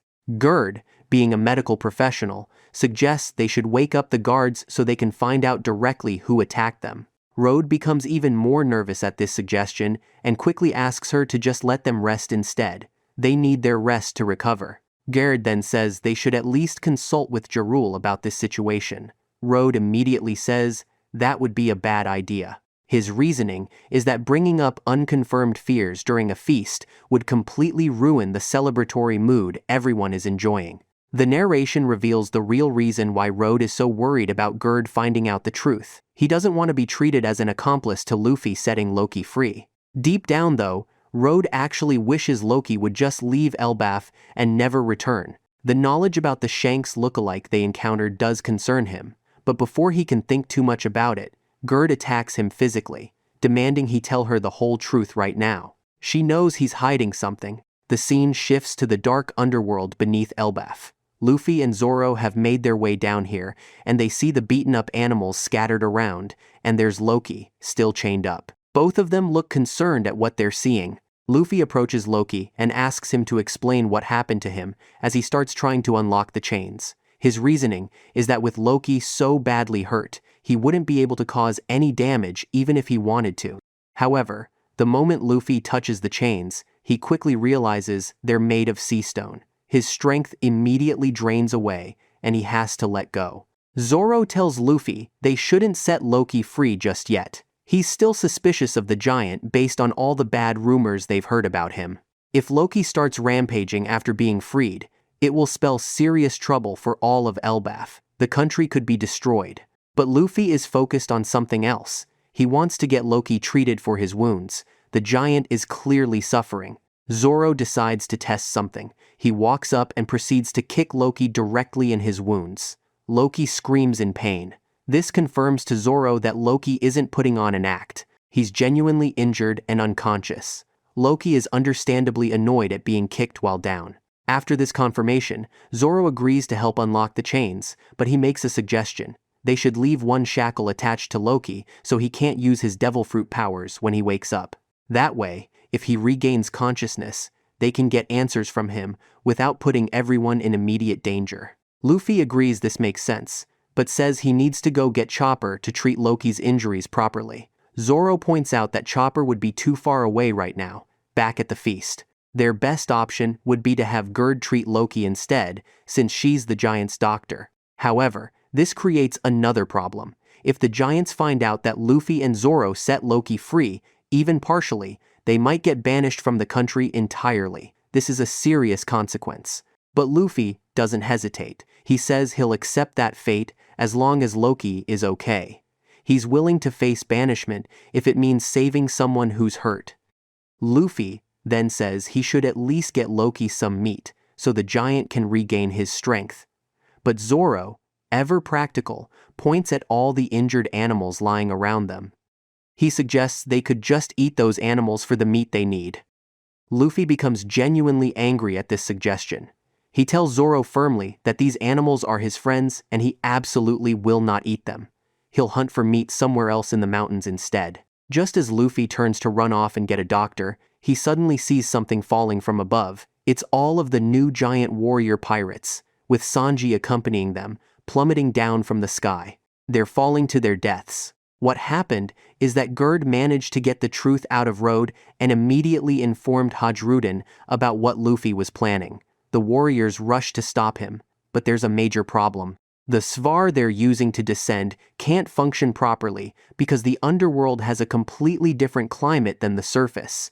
The device fails, and everyone starts falling at deadly speed. Luffy reacts instantly. He uses Gomu Gomu no Fusen, inflating himself like a giant balloon to catch everyone. He manages to save them all from certain death, though they still get hurt pretty badly when they're launched off his inflated body after impact. Nobody dies. Hajrudin immediately begins begging Luffy not to free Loki. He's desperate in his plea. He calls Loki an untrustworthy and cruel man who tricks others by playing the sympathy card. He's a manipulator who's betrayed everyone who's ever trusted him. Hadrudin explains that ever since they were children, Loki has never been honest in his entire life. But Hadrudin's warning comes too late. The chains have already been removed by Zorro, and despite his severe injuries, despite appearing to be completely unconscious just moments ago, Loki suddenly and surprisingly stands up. His massive form towers over everyone. Hadrudin's voice becomes desperate as he begs Loki to let go of his weapon. The weapon is called Ragnir, and Loki has grabbed it with a firm grip. At the Walrus School on Elbaf, chaos erupts as children scream for help. A giant serpent named Jormungandr suddenly appears, tearing apart the school grounds.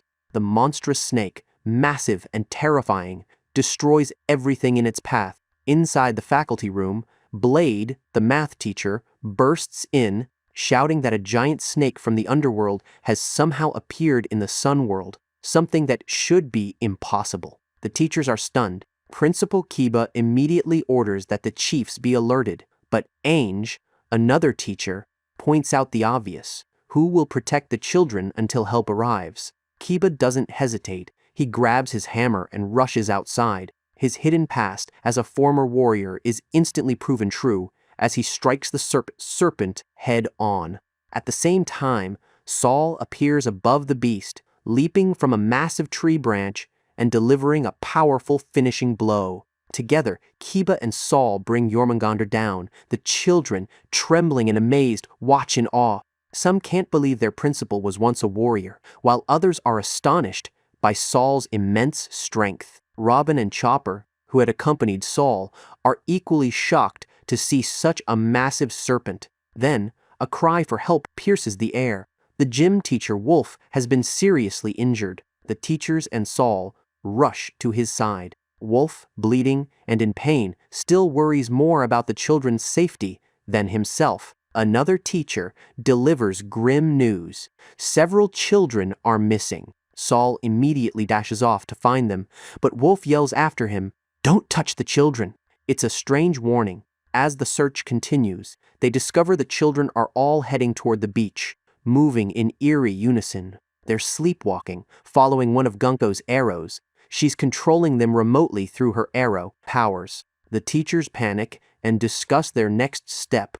They realize they must blow the horn, the emergency signal that warns all of Elbaf of danger. But then Kiba shows him something horrifying, enormous monsters lurking in the forest. Realizing the threat, Saul agrees. The great horn of Elbaf is blown, echoing across the island. Moments later, Ainge reports another alarming development. The children are collapsing one by one.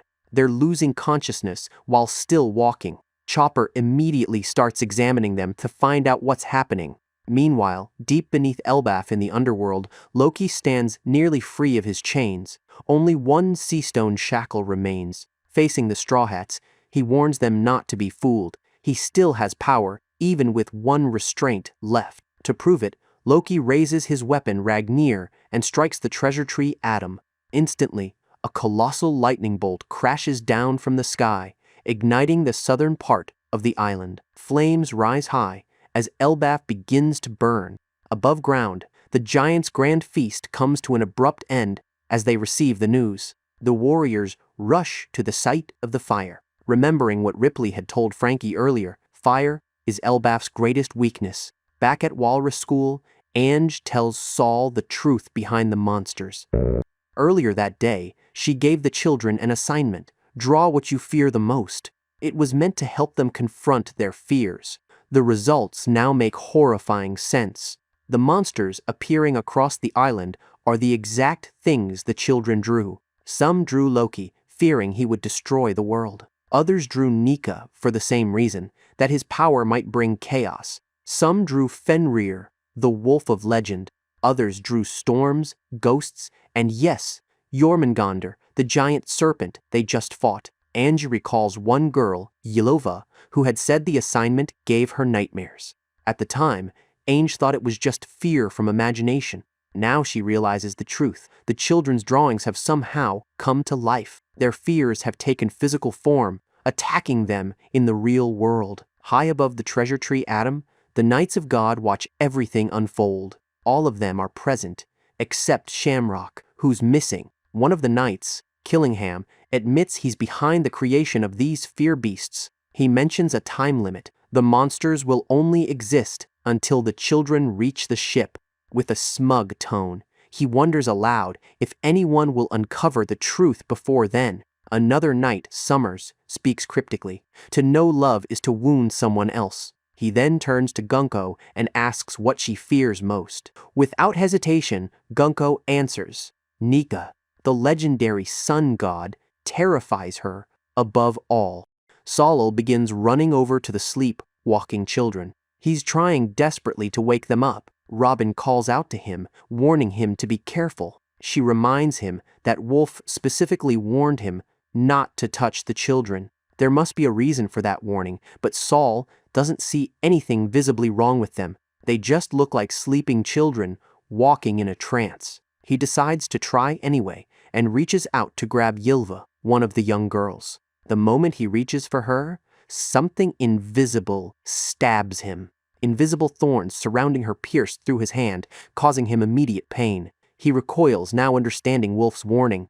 Ange quickly contacts the giants, who are still at the party. She informs them about the bizarre situation that's unfolding. The sleepwalking children are following Branch Root, and that's exactly where the fire Loki started is currently burning. The children are walking directly into danger. The firefighting 5-hour crew immediately mobilizes. They take to the air on their flying devices, heading straight for the fire to put it out before the children reach it. But as they fly through the air, they suddenly get attacked by one of the nightmare creatures. The beast strikes them hard, knocking the entire firefighting crew out of the sky. Everyone watching is shocked. The scene shifts to high above the chaos. The Knights of God are sitting together, enjoying a meal, while watching all the destruction unfold below them like it's entertainment. They're completely relaxed and casual about the suffering they're causing. Sommers starts laughing. He finds it hilarious how shocked the giants were when they got stabbed by the invisible thorns he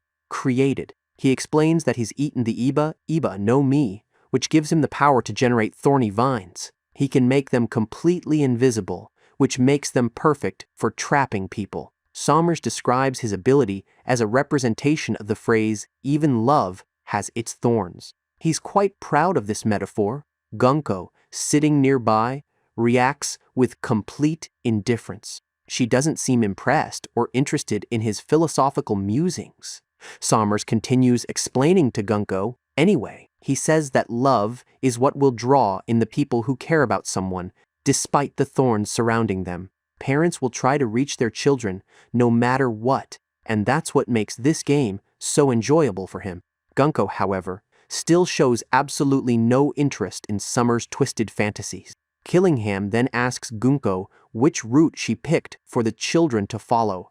Gunko explains that she deliberately chose the route that would lead the children straight to the village's sea clouds. Sommers adds that it stands out well enough that the giants can clearly see what's happening, which makes their futility in trying to stop the knights even more obvious and demoralizing.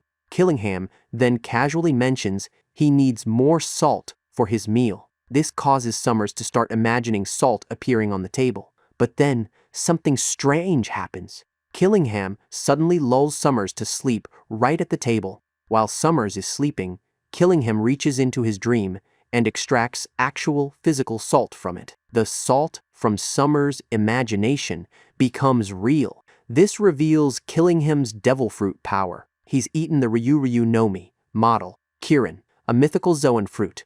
This power allows him to transform into a Kilin, the mythical creature. But more than that, it gives him the ability to manifest people's dreams into reality. Sommers wakes up from being put to sleep and immediately asks about the sleeptids that Killingham extracted from the kids' minds. Killingham explains casually that he can do both at the same time. He can put people to sleep and manifest their dreams simultaneously. It's all part of his devil fruit's abilities. Freed. Gunko then says that all they need to do now is take one of the giants' boats back to Mary Jiwas, and their mission will be complete. They'll have the children, and Elbaf will be in chaos. Sommers complains about how easy this game has been. He was hoping for more of a challenge.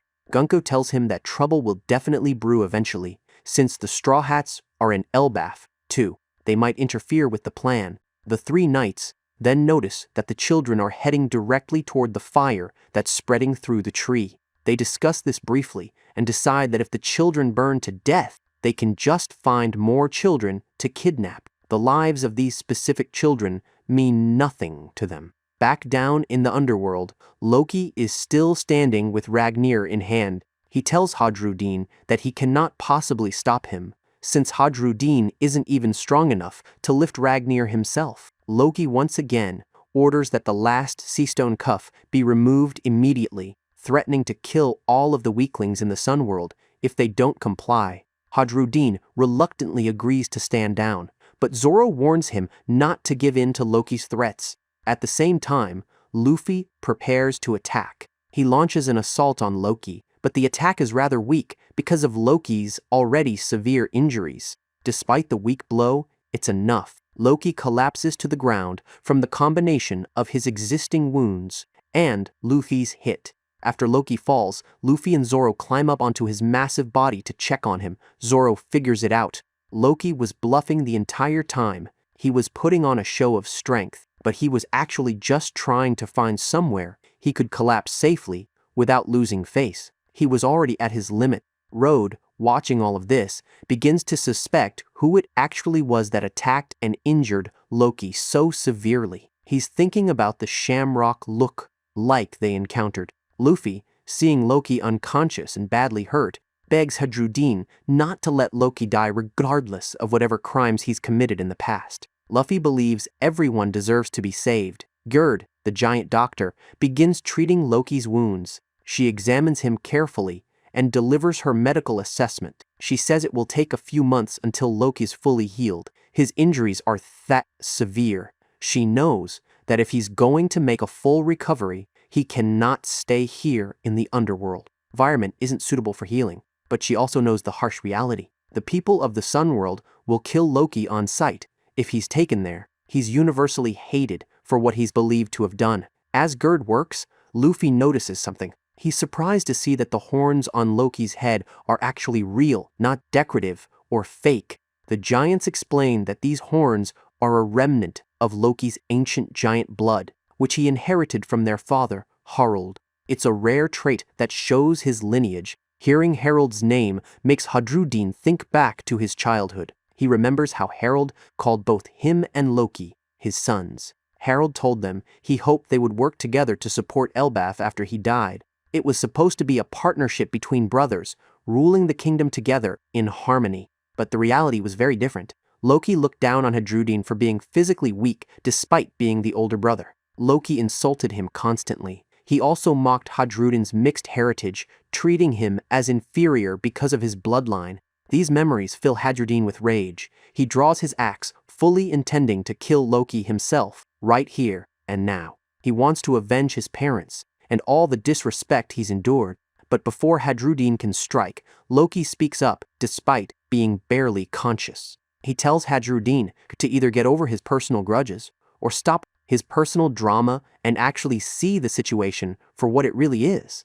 There's more going on here than Hadrudin realizes. At that point, Loki asks Hadrudin a direct question. He asks if Hadrudin truly believes that he, Loki, killed their father, Harald, purposefully in cold blood, like everyone says he did. Was it really premeditated murder? Does Hadrudin genuinely believe that's what happened? The question hangs in the air, suggesting that the truth about Harald's death might be very different from what everyone in Elbaf believes. Meanwhile, Ripley brings Frankie to an ancient scientific facility. The building is covered in vines and trees, clearly very old. Frankie finds this structure rather out of place in a country that's filled with warriors. It doesn't fit Elbaf's culture at all. As they approach, Lilith and Bonnie greet Frankie from within the facility. They explain they had found this place first, though the truth is they actually got lost and stumbled upon it by accident. Ripley warns the two that she heard alarms in the distance, and now she can properly warn them about the potential dangers nearby that are developing across Elbaf. Lilith tells Frankie something remarkable. By her estimate, this facility has been in Elbaf for 3 millennia. That's 3,000 years old. Frankie finds this hard to believe, but Ripley supports Lilith's assessment. explaining that the giants have absolutely no record of this building in any of their historical archives, their documented history. Regardless of its mysterious origins, Lilith decides right then to make this facility her new base of operations. She's already planning how to use it, but just as Frankie asks if he can look inside the facility himself, Bonnie suddenly warns both of them that something is behind them. That something turns out to be one of Killingham's MMAs, which are the manifested nightmares. This particular one has taken the form of a lightning cloud with a face on it. It's hovering menacingly near them.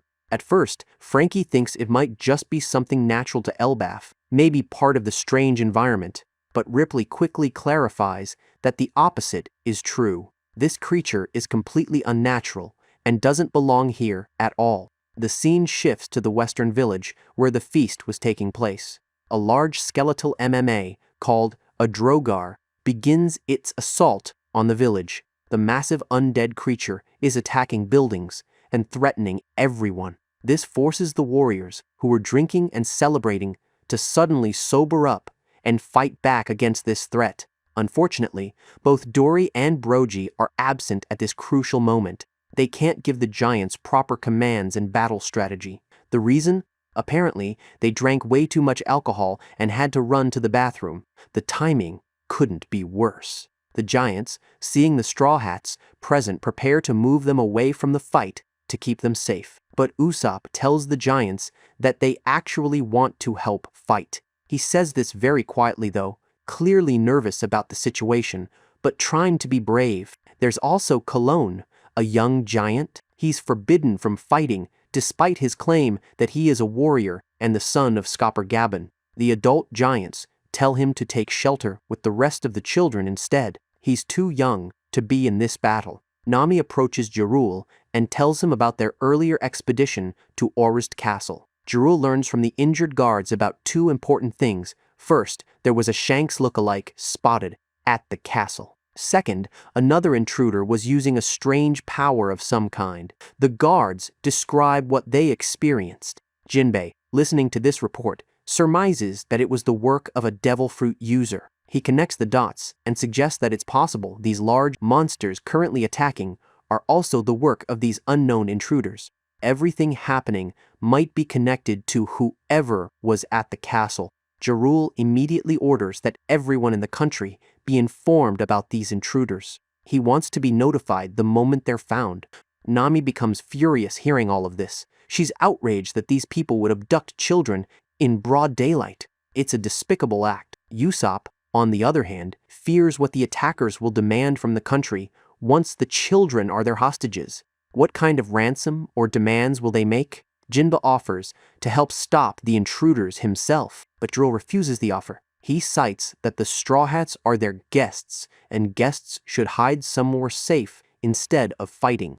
It's a matter of giant hospitality and pride. After the giants leave to organize the defense, Jinbei makes a practical observation. If the intruders are human-sized like them, the Straw Hats would actually have a much easier time dealing with them compared to the giants.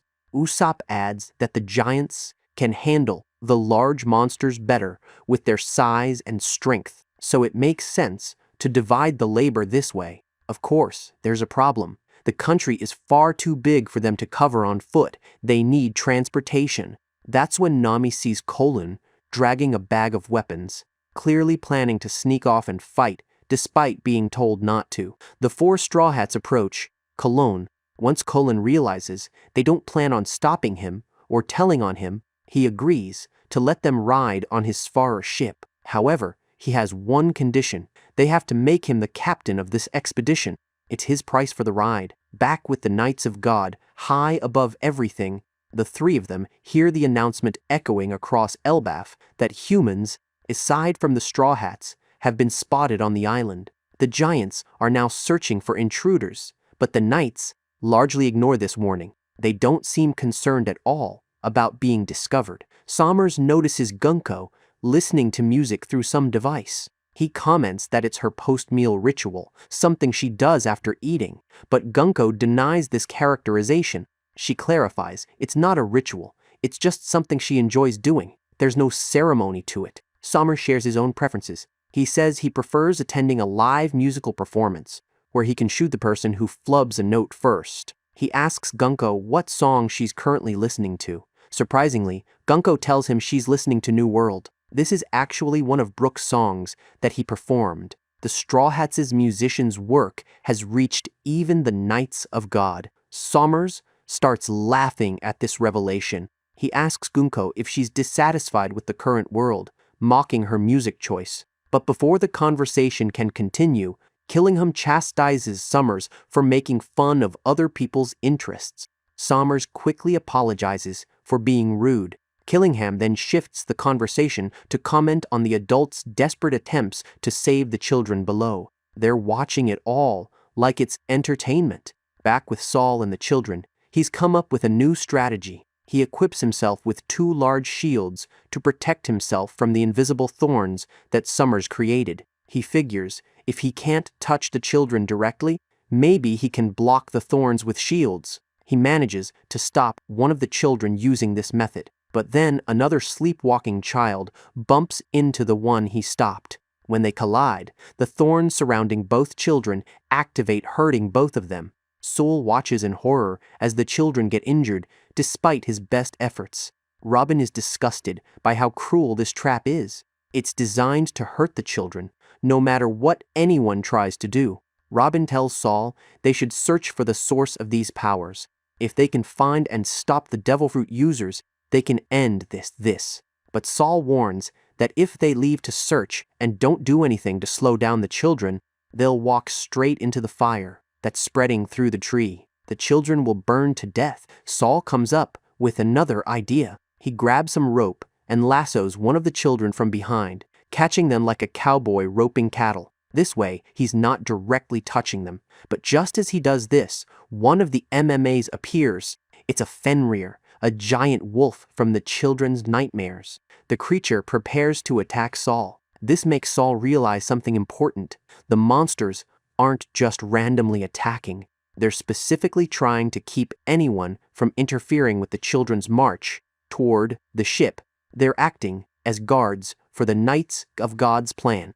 Back in the western village, the Droger, the large skeletal monster, is finally brought down by the combined efforts of the giant warriors. But the victory came at a cost. Several warriors were injured in the process of defeating it. However, there are more monsters. 2 other MMAs appear, a Nidhogger and a Ghost. These 2 creatures prove to be too much for the warriors to handle. The Nidhoggar is overwhelming their defenses, and the Ghost is terrifying and difficult to hit. The situation becomes desperate, forcing everyone to start fleeing for their lives. Suddenly, 2 familiar voices ring out. Dory and Brogy appear finally back from the bathroom. They're ready to fight. The 2 legendary giants use a simultaneous Hakoku attack, their signature technique where they swing their weapons together. The massive shockwave destroys both the Nidhoggar and the Ghost instantly. The attack is so powerful, it also destroys another MMA that was approaching. The 2 giants apologize to everyone for being late to the fight. They explain they were throwing up all the alcohol. They drank to sober themselves up quickly. But now they're genuinely mad that they wasted such good drink. That expensive, delicious alcohol had to be sacrificed, and now they want payback against whoever made them waste it. In addition to Dory and Brogy's return, there's another major development. Scopper Gabbin is present with the giant warrior pirates. He's arrived to join the battle. Seeing these legendary figures arriving to fight gives all the villagers hope. They now believe they can win this battle. Goldberg, Zorro, and Sanji goes hunting for food in the underworld. They need meat to help Loki recover his strength. As they search, they cross paths with a huge dinosaur called a Groggysaurus. The beast is massive and aggressive, immediately attacking them. Goldberg uses his sentient shield, named Nash, to block the dinosaur's bite. The shield comes alive and defends against the creature's powerful jaws.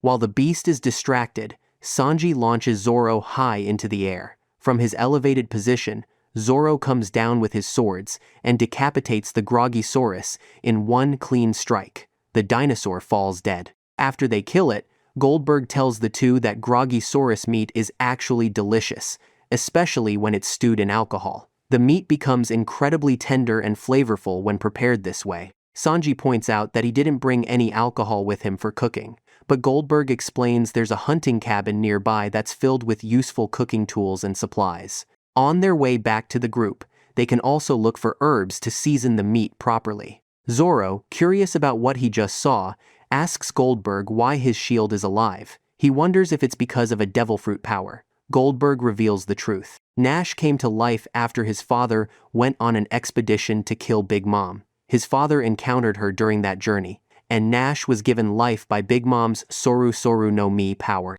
In short, Nash is a homie, just like Zeus. Goldberg mentions he was surprised to find out that a homie of Nash's caliber was now subservient to Nami, working with the Straw Hats. Back with the main group, Loki tells the new giant warrior pirates and Luffy something important. He was attacked by the Knights of God. This information surprises everyone listening. The Knights of God are legendary figures that most people never encounter. Hadrudin starts pondering whether this attack was retribution for Loki's past rampages out at sea. Maybe Loki had caused enough trouble that the Knights came after him specifically. But Loki refutes this theory immediately. He claims that if he had gotten far enough out to sea to actually run into the Knights of God, he would already be king of the world by now. He never made it that far from Elbaf. At this moment, Goldberg, Zoro, and Sanji return with their kill. The other giants are ready with a fire pit, and they begin cooking the Groggysaurus meat. The smell of cooking meat fills the air as everyone waits for it to be ready. Once the meat is cooked, Luffy, eager to help Loki recover, tries shoving it directly into Loki's mouth without letting it cool off first. The scalding hot meat burns Loki's mouth and throat.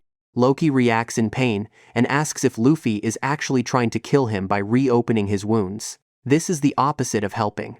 Even though Loki got burned, he does eat the meat because he needs the nutrition. However, he has serious trouble eating while laying on his back. The position makes it difficult to swallow properly, and he starts to choke on the meat. He's coughing and struggling to breathe. Seeing this emergency, Luffy quickly grabs a cup of soup to help wash down the meat, but the soup is still boiling hot, fresh from the fire. As Luffy rushes over, he accidentally spills the scalding soup all over Loki, burning him even more. Loki is now burned in multiple places. Loki demands loudly that Luffy be kept as far away from him as possible. Every time Luffy tries to help, he makes things worse. But interestingly, Gerd watches all of this and gives Luffy a thumbs up for what he did. It seems she approves of Loki getting burned a bit, perhaps as karmic justice for his past actions. Zoro, watching Loki carefully, begins to think that Loki might be lying about the promise he made to Luffy earlier. Something doesn't add up about his story. Loki clarifies that he's not lying about his promise, but he still refuses to say anything more detailed about himself or his past. The reason? They haven't removed the last of his sea stone shackles yet. Until he's completely free, he won't fully open up. Still, despite his reluctance, Loki admits something personal. He says he understands Luffy's feelings of wanting to reunite with his idol. Luffy clearly admires Shanks deeply and wants to see him again. Loki felt the same way when he was younger, though he regrets that he was only just a boy at that time.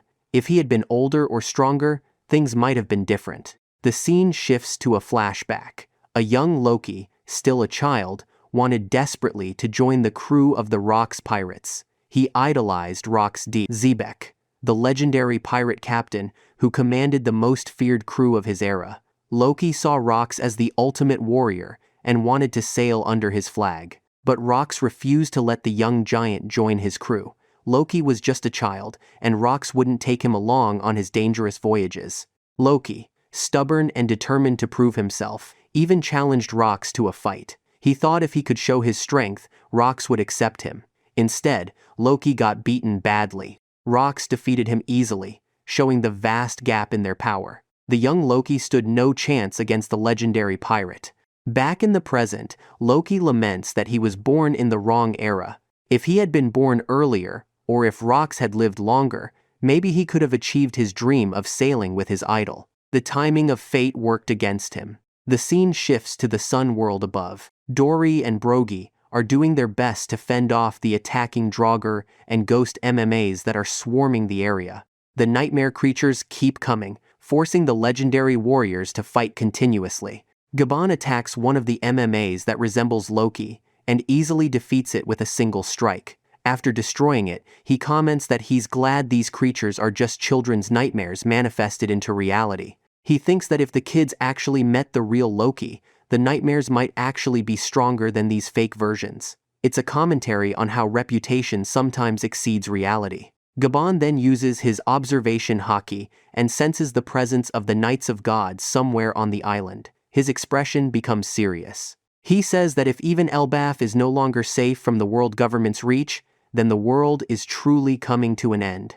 Elbaf has always been a sanctuary, a place beyond the world government's control. But now even this stronghold is under attack. As for the firefighting team, the giants are working desperately to put out the wildfire that Loki started, but they're unable to extinguish it because of how absolutely huge the blaze has become. The flames are spreading faster than they can control, consuming the ancient wood of the treasure tree atom. Saul, who had just defeated the Fenrir MMA that was attacking him, calls out to the firefighters. He asks them to pick up the pace because the sleepwalking children are almost at the flames.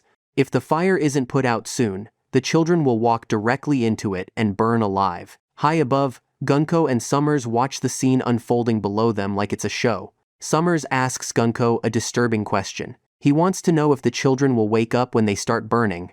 Will the pain break through the sleep spell? Gunko responds casually. She says the children will wake up when the fire touches them.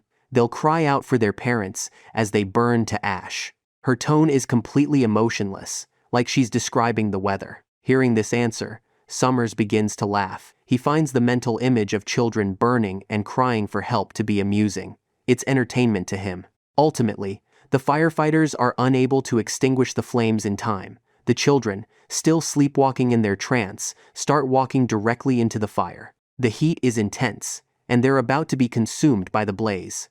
All of a sudden, a massive amount of water crashes down onto the fire from above. Jinbei, positioned somewhere nearby, uses a fishman jujutsu technique called Umigumo Ippon Zeoi. He hurls a huge amount of sea clouds at the fire with incredible force. The sea clouds contain enough moisture to successfully extinguish the entire wildfire. The flames are put out completely, saving the children at the last possible moment. Though the children are safe from the fire for now, they're still in danger. They continue walking in their trance, following Gunko's arrow that's controlling their movements. They're still heading toward the knight's ship and their unknown fate. The giant warrior pirates, seeing the fire go out, praise the firefighter squad for their excellent work in putting out the blaze so quickly. But the firefighters know the truth. They weren't the ones who extinguished it. Someone else saved the day, but they don't know who. Robin, who's watching everything carefully,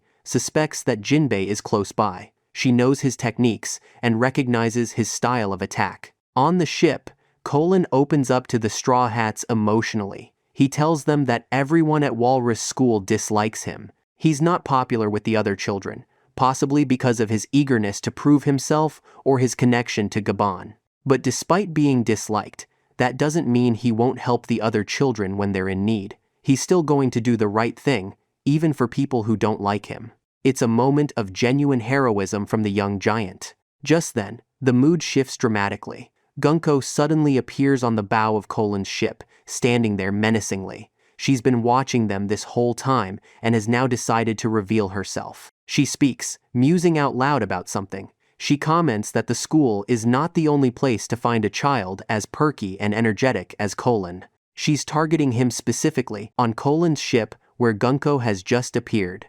Jinbei, analyzing the situation, surmises that Gunko must be one of the human intruders that injured the castle guards at Orist Castle. However, Gunko takes immediate offense to being called a human. She declares herself a god instead. This statement confuses everyone on the ship. They don't understand what she means by calling herself a god.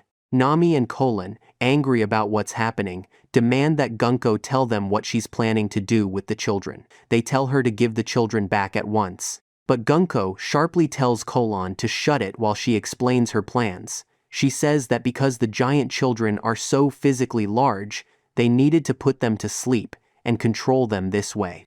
Otherwise, transporting them would be impossible. She reveals that they're going to take the children to Mary Geoise, the holy land of the world government. Jinbei asks directly if Gunko is a world noble, a celestial dragon. Usopp points out that she looks completely different from the world nobles he's seen before. They usually wear bubble helmets and look pompous. But then Brook, surprisingly, deduces something important. He realizes she must be a member of the Knights of God. This shocks everyone listening, and Gunko confirms that Brook is correct. She is indeed one of the Knights of God. Usopp asks if she's kidnapping the kids to make them slaves. As he speaks, Gunko uses her Aro Aro no Mi powers to make one of her arrows chase after him. The arrow pursues Usopp across the deck. Nami refuses to let Gunko take the children. She summons Zeus, her cloud companion, and commands him to transform. Zeus turns into a shark shape and Nami sends him flying straight at Gunko to attack her. Unfortunately, Gunko demonstrates her power by redirecting Zeus back at Nami. The attack reverses direction mid-flight. As Gunko redirects the attack, she starts explaining something ominous. She says that originally, the world as they know it was supposed to vanish without anyone realizing it. Everything would have ended quietly. Zeus appears to strike Nami directly, but when the cloud clears, it's revealed that Brook shielded her at the last second. He took the hit meant for Nami, protecting her from Zeus's attack. Gunko continues her explanation without pause. She says that a few people figured out the truth about what was supposed to happen and warned the world about it. As she's talking, Usopp blasts her with his pop greens. The plants explode with tremendous force. To even Usopp's surprise, it looks as though he completely obliterated Gunko's upper half. Her entire torso appears destroyed by the attack. But to everyone's absolute horror, Gunko regenerates right before their eyes. Her body reforms as if nothing happened. She possesses regeneration abilities similar to the Five Elders. As she regenerates, Gunko declares that nothing can stop the countdown. Whatever is coming cannot be prevented. She then aims one of her arrows directly at Usopp, marking him as her next target. Usopp realizes that the arrow signifies who she's going to attack. Jinbei, Nami, and Brook all try desperately to redirect the arrow away from Usopp. They're working together to protect him. While they struggle, Gunko makes a major declaration. She announces that a vast war that will consume the entire world is about to begin. It's inevitable. And whichever side the giants of Elbaf take will greatly affect the war's outcome. The giants are powerful enough to tip the balance. This is why the world government wants to force Elbaf to join them. They need the giants' strength for the coming conflict. Nami refuses to believe such a terrible thing could happen. The thought of a world-consuming war is too horrible to accept. Jinbei calls Gunko and the world government cowards for trying to kidnap children to force a nation's hand. It's a despicable tactic. Gunko simply states that she's just following orders. She's a soldier doing what she's told. But with that said, she reveals something even more disturbing. She states bluntly that she could not care less about the lives of the children. To her, they're just trash. They're tools to be used and discarded. The children mean absolutely nothing to her as individuals. The Straw Hats all call her crazy. She's a monster who sees children as disposable objects. Colin, enraged by her words, steps forward to fight Gunko himself. He's not going to let her take the children or hurt his friends. But Gunko moves faster. She wraps one of her arrows around Colin's neck like a lasso or whip. The arrow tightens around his throat, and she starts carrying him away, lifting him off the deck. Both Jinbei and Brook immediately try to attack Gunko to free Colin, but Gunko uses a technique called Aloe. Somehow, her power makes their attacks hit each other instead of hitting her. Jinbei and Brook's strikes collide, and the force knocks both of them overboard into the sea clouds below. With Jinbei and Brook eliminated from the fight, Gunko then kicks Nami with tremendous force, sending her flying off the ship as well. Finally, she lands a devastating blow on Usopp. The sniper takes a direct hit and goes down hard. In moments, Gunko has defeated all 4 Straw Hats on the ship and captured Colin as her hostage. Meanwhile, in another part of Elbaf, Sommers communicates with Killingham through a Den Mushi. Killingham has just arrived at Walrus School and has defeated both Kiba, the principal, and Ange, one of the teachers. Ange's body has been completely immobilized by one of Killingham's special abilities called Min-Aka. she can't move at all. Sommers tells Killingham that Elbaf's methods of communication are inadequate for their needs. They're too primitive. Killingham agrees with this assessment, but he points out that every village and every important facility in the country has its own communication tool. The giants have spread them throughout the land. Killingham approaches a special device called a Dengo Mushi. He tells Sommers to talk into the regular Den Den Mushi, which should transmit his voice to the Dengo Mushi. This will broadcast Sommers' message all over Elbaf. Everyone in the country will hear what he has to say. Sommers says he'll get to making the announcement once he finishes up his current fight. He's currently battling Saul, and he mentions he's surprised to learn that Saul actually survived O'Hara's destruction. He thought Saul died in that fire years ago. Saul, badly injured and barely standing, tells Robin and Chopper something urgent. They've been hiding in his hair this whole time to stay safe. He begs them to remain hiding there and not come out no matter what happens. He also begs them to save the children. Those are his final words before he collapses from his injuries. Sommers has defeated him. With Saul down, Sommers begins to speak. He voices his refusal to accept that the giants are a peaceful race now. According to Sommers, the giants should be using their incredible power to serve the world government as mercenaries and warriors. They should be soldiers for the government. Their strength is being wasted on peace. But apparently, King Harold changed all of that. He transformed Elbaf from a warrior nation into a land of pacifists. Sommers heavily resents Harold for this decision. He sees it as a betrayal of what the giants should be. The idea of peaceful giants disgusts him. The story picks up with a flashback.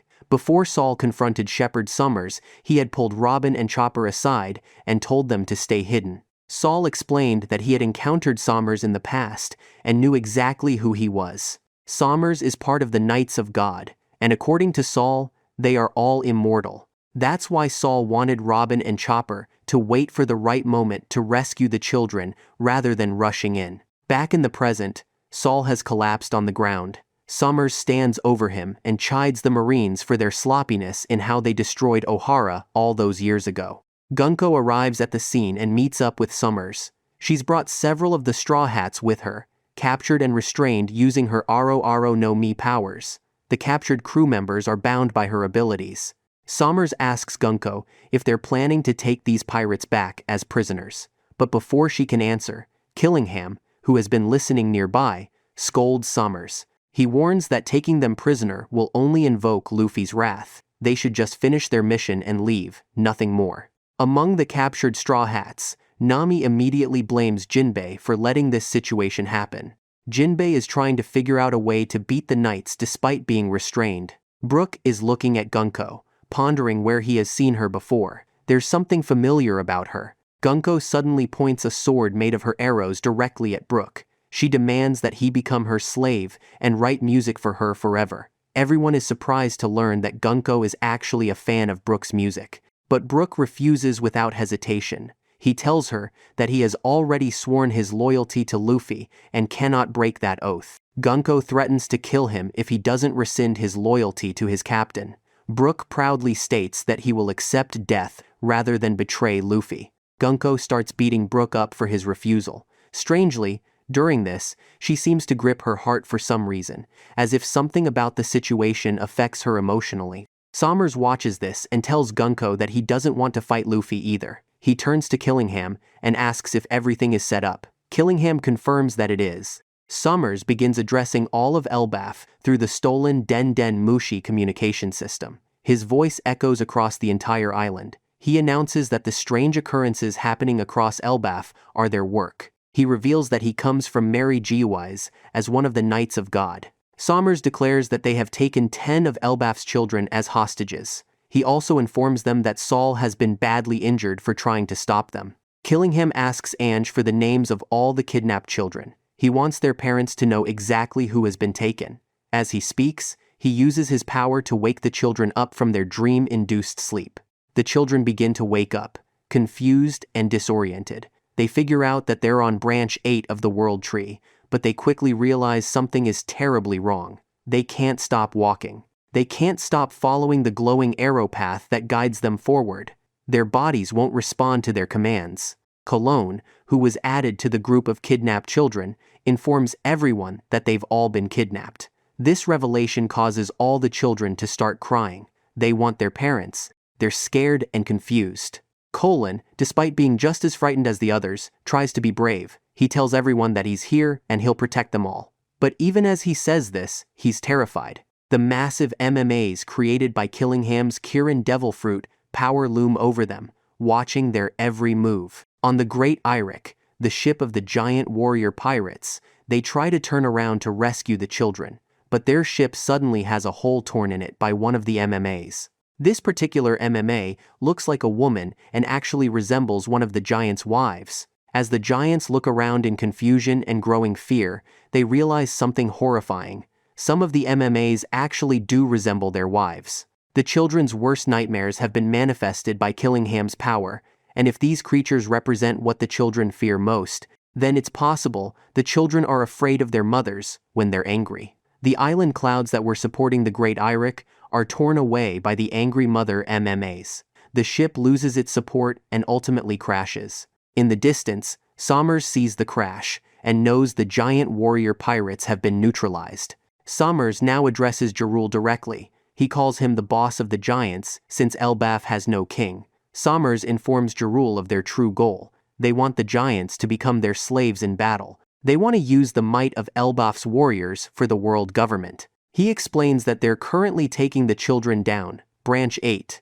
Ange begins announcing the names of each kidnapped child over the broadcast. The list includes Ylva and Olav, who is revealed to be Oimo's grandson. Sommers then reveals one more detail. One child, Colin, tried to be a hero and ended up getting added to the group of kidnapped children. Ripley, hearing this broadcast, reacts in horror. Her child tried to save others and is now in even greater danger. Sommers lays out his demands clearly. The giants must destroy their schools. They must destroy their libraries and burn all the books within.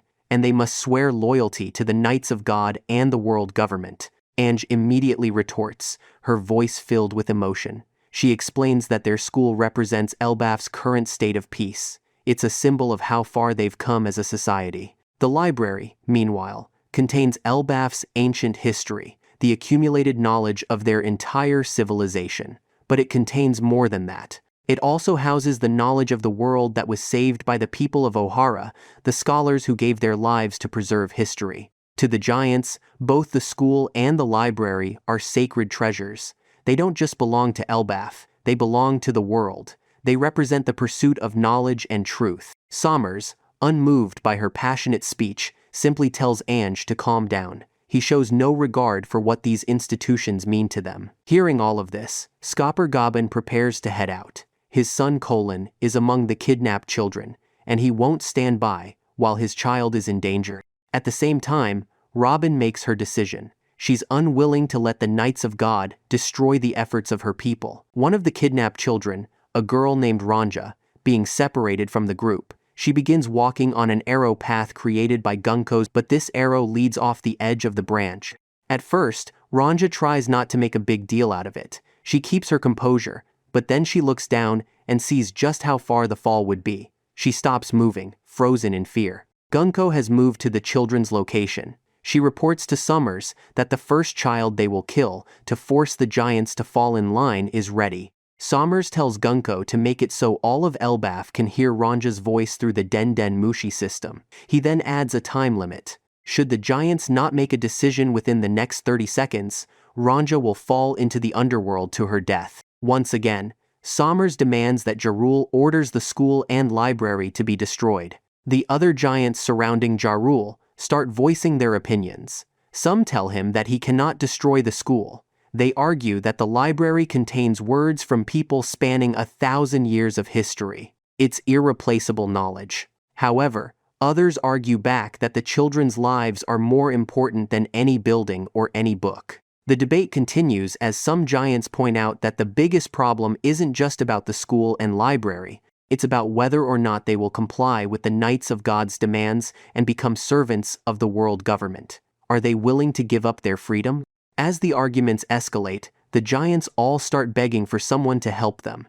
There seems to be no good answer. Robin hears all of this and makes her decision. She decides to confront Summers directly, even though she knows she cannot do any lasting damage to him because of his immortality. But she finds herself unable to contain her emotions. She has to try. Nami, still restrained by Gunko's powers, is outraged. Ripley, Dory, and Brogy decide on a plan. They split their forces into two groups. Half of the giant warrior pirates, along with Frankie, will rush off to rescue the children. The other half will stay behind to fight off and take down the remaining MMAs that are still attacking them. Meanwhile, Sommers continues his broadcast. He explains that when they burn the library, they are to leave all the books inside it as well. They want to destroy the giant's history and culture completely, leaving nothing behind. Robin emerges and immediately attacks Summers with her devil fruit powers. She uses Cienfleur Craspedia. The attack draws blood from Summers. She then restrains him with 4 arms, attempting to break his back by snapping his spine. The captured Straw Hats cheer at first, hopeful that Robin has defeated him, but Summers simply fixes himself. His body regenerates thanks to his immortality. While healing, he calmly tells all of Elbaf that they now have 20 seconds left. Robin doesn't give up. She jumps directly onto Sommers and throws both of them off the branch, plummeting toward the underworld below. As they fall, Robin tells him that while she is aware he is immortal and possesses devil fruit powers, she figures if she gets him far away enough from the children, they will no longer be surrounded by his invisible thorns from his Iba Iba no Mi ability. Sommers commends Robin for her clever thinking. He stabs her with his thorns in response, but then he discovers something. It's a copy. He's been deceived. The real Robin went to work on a different task. She's trying to cut Gunko's arrows to free the captured Straw Hats. She uses a knife and tries to slice through the arrow restraints, but the knife cannot cut through them. The arrows are too strong. Robin realizes they need to take Gunko down directly to break free from her powers. On top of that, Sommers saves himself from the fall using his thorn powers. He climbs back up and announces there are only 10 seconds left. Gunko, standing near Ranja at the edge of the branch, demands that Ranja say something. She wants the child to beg for her life. Ranja begins to speak. Her voice carries across all of Elbaf. She tells Jarul that she loves school. She loves it because that's where her friends are. She also loves the library and everything it represents, saying that one thing she has learned from school, not cause trouble for other people. Therefore, if they have to burn the school and library just to keep her from falling, she would rather fall. She tells Jarul that she will be okay. She says she's a lucky girl. Jarul makes his decision. With a heavy heart, he orders Ange to burn down the school and library. Ange, tears in her eyes, regretfully agrees to carry out the order. There's no other choice if they want to save the children. Robin is brought to tears. Just then, Summers returns to the branch, having climbed back up. He uses his powers to restrain Robin with his thorns. She's caught. He recognizes her as Nico Robin, the archaeologist from O'Hara. He prepares to finish her off, raising his thorns to deliver a killing blow. But suddenly, his right arm gets cut off, clean. The limb falls away from his body. Sommers looks at his severed arm in shock. To his complete surprise, it does not regenerate. His immortality isn't working. The culprit is revealed. It's Scopper Gabon. Sommers recognizes him immediately, and there's fear in his eyes. This is someone from the Roger Pirates. Gabon's face is twisted with pure fury. His son Cologne is among the kidnapped children, and he's not holding back. He delivers a devastating slash directly across Sommers' chest. The blow is powerful and brutal. Sommers is hit with the full force of Gabon's rage. The chapter ends here, with Gabon having wounded Sommers in a way that his immortality cannot immediately heal, setting up an intense confrontation. The restrained Straw Hat Pirates watch in complete amazement as Scopper Gabon actually manages to injure Shepherd Sommers. Sommers screams out in pain, an unusual sight for someone with immortality. Gabon, assessing his own performance, notes that he has gotten rusty over the years. Without wasting time, Gabon turns around and charges directly at Sommers. In response, Sommers quickly uses his powers, creating a barrier of thorns to block Gabon's incoming attack. As he backs away, Sommers, clearly curious about this unexpected encounter, asks Gabon why he is even in Elbaf. but Gabon dismisses the question, saying he does not want to bore him with the answer. As the intense battle continues, Nami fills in the rest of the crew about who this mysterious fighter is. She explains that she met Gabon at the castle earlier, and even Luffy and Zoro were completely overwhelmed by his sheer power. She also reveals an important detail. Gabon is Colone's father. Robin, with her vast knowledge, immediately identifies him as Scopper Gabon. Jinbei confirms this, adding that Gabon is considered Roger's left-hand man, paralleling Rayleigh's role as the right hand. Meanwhile, Chopper watches with intense curiosity. He's fascinated by the fact that Gabon managed to deal actual damage to someone who's supposed to be immortal. Robin, despite being unable to move herself, offers to help using her Hanahana no Mi Devil Fruit powers. However, Jinbei immediately warns her not to intervene. He explains that Summers can use thorns made of iron, which would make for an extremely bad matchup against Robin's abilities. Summers then escalates the battle. He creates an entire field of thorns covering the area, leaving absolutely no safe spot to stand. But Gabon moves with incredible speed and precision. In one swift motion, he cuts Summers completely in half before immediately running off to rescue his son. Summers is left impaled on his own thorns, still alive due to his immortality, but unable to regenerate from this particular injury. Chopper, unable to contain his curiosity any longer, he immediately starts chasing after Gabon, desperate to figure out how the legendary pirate was able to hurt someone with immortality. Back at the Walrus School, Ainge stands with tears in her eyes. She has reluctantly set the school on fire, clearly pained by what she has been forced to do. At the same time, killing him takes it upon himself to set fire to the Owl Library. The destruction of these important buildings fills everyone watching with deep sorrow. The giants, seeing Jirul's anguish, try to comfort him. They tell him not to blame himself for the decision he had to make to save Ranja. When Gunko receives confirmation that both buildings are now burning, she coldly instructs Ranja to step backwards on her arrow platform. Ranja, overwhelmed with guilt, starts blaming herself. She says that the school and library are burning because she is still alive. The other kidnapped children and the giants immediately try to reassure her. Gabon arrives at Gunko's position, his face filled with anger. He confronts her directly, telling her that she has no right whatsoever to take away anyone's culture, their history, or especially their children.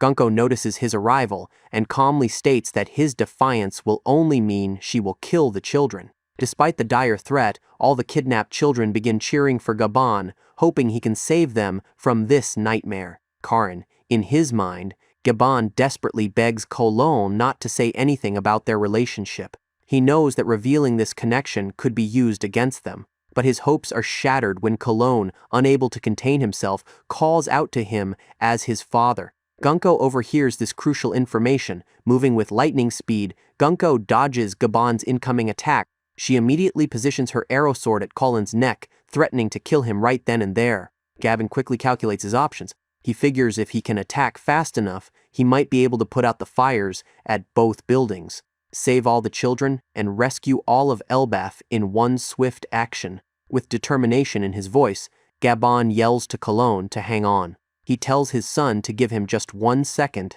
to end it all, calling him a big and strong boy. Cologne, trusting his father completely, agrees to hold on.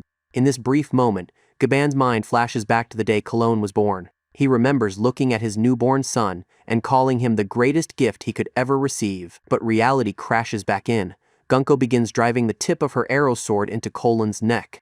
Gabon, using his advanced observation haki, looks into the immediate future. What he sees devastates him. He will not be able to save Cologne in time. No matter how fast he moves, his son will die. Faced with this impossible choice, Gabon makes his decision. He drops both of his axes and surrenders completely. Gunko, calling him weak for giving up, immediately riddles his body with multiple arrows from her arrow no Mi powers. As Gabon falls off the massive branch, plummeting toward the underworld below, he apologizes to both his son and to all of Elbaf for failing them. Conal cries out tearfully, watching his father fall. Without hesitation, Chopper makes a split-second decision. He dives off the branch himself, going after Gabon in a desperate attempt to help him. As a result of Cologne's emotional cries for his father, something unexpected happens to Gunko. She begins to recall a memory from her own past. This memory involves Brook back when he was still alive, before he became the skeleton musician of the Straw Hat crew. The memory leaves Gunko visibly shaken. Meanwhile, Brook has his own moment of realization. He finds himself musing over how similar Gunko looks to someone from his past. The other Straw Hats try to snap him out of his thoughts, telling him to focus on the immediate problem of escaping their restraints. Gunko suddenly makes a connection. She realizes that the Soul King, the famous musician, is actually Brook. This revelation hits her heart. Immediately, she starts running toward Brook's position, clearly needing to confront him about their shared past. But before Gunko can reach Brook, she is stopped by an overwhelming force. Imu, the mysterious supreme leader of the world government, makes contact. Imu communicates telepathically with all three Knights of God simultaneously, Gunko, Summers, and killing him. Imu's voice is filled with fury. They demand to know why the Knights are taking so long to recruit the Giants. The urgency in their communication is palpable. Imu reveals critical information. Mary Gi's, the Holy Land itself is currently burning. The world government needs the military strength of the Giants immediately to deal with this crisis. Having lost all patience with the situation, Imu takes direct action. They remotely possess Gunko's body from afar. As the possession takes hold, Gunko's eyes transform, taking on the same distinctive appearance as Imu's own eyes. Speaking through Gunko's body, Imu makes a chilling declaration to everyone on Elbaf. They announce that they will personally demonstrate the true power of a god. The parents of the kidnapped children finally arrive at their location. The children immediately start calling out to them for help. Colon, still shaken from the previous events, tells the approaching parents that Gabon fell down into the underworld. He warns them desperately to watch out for Gunko, knowing the danger she represents. One of the giant parents gets close enough to try and help the children, but before they can reach them, Summers strikes. Using his thorn powers, stabs the approaching giant parents, preventing any rescue attempt.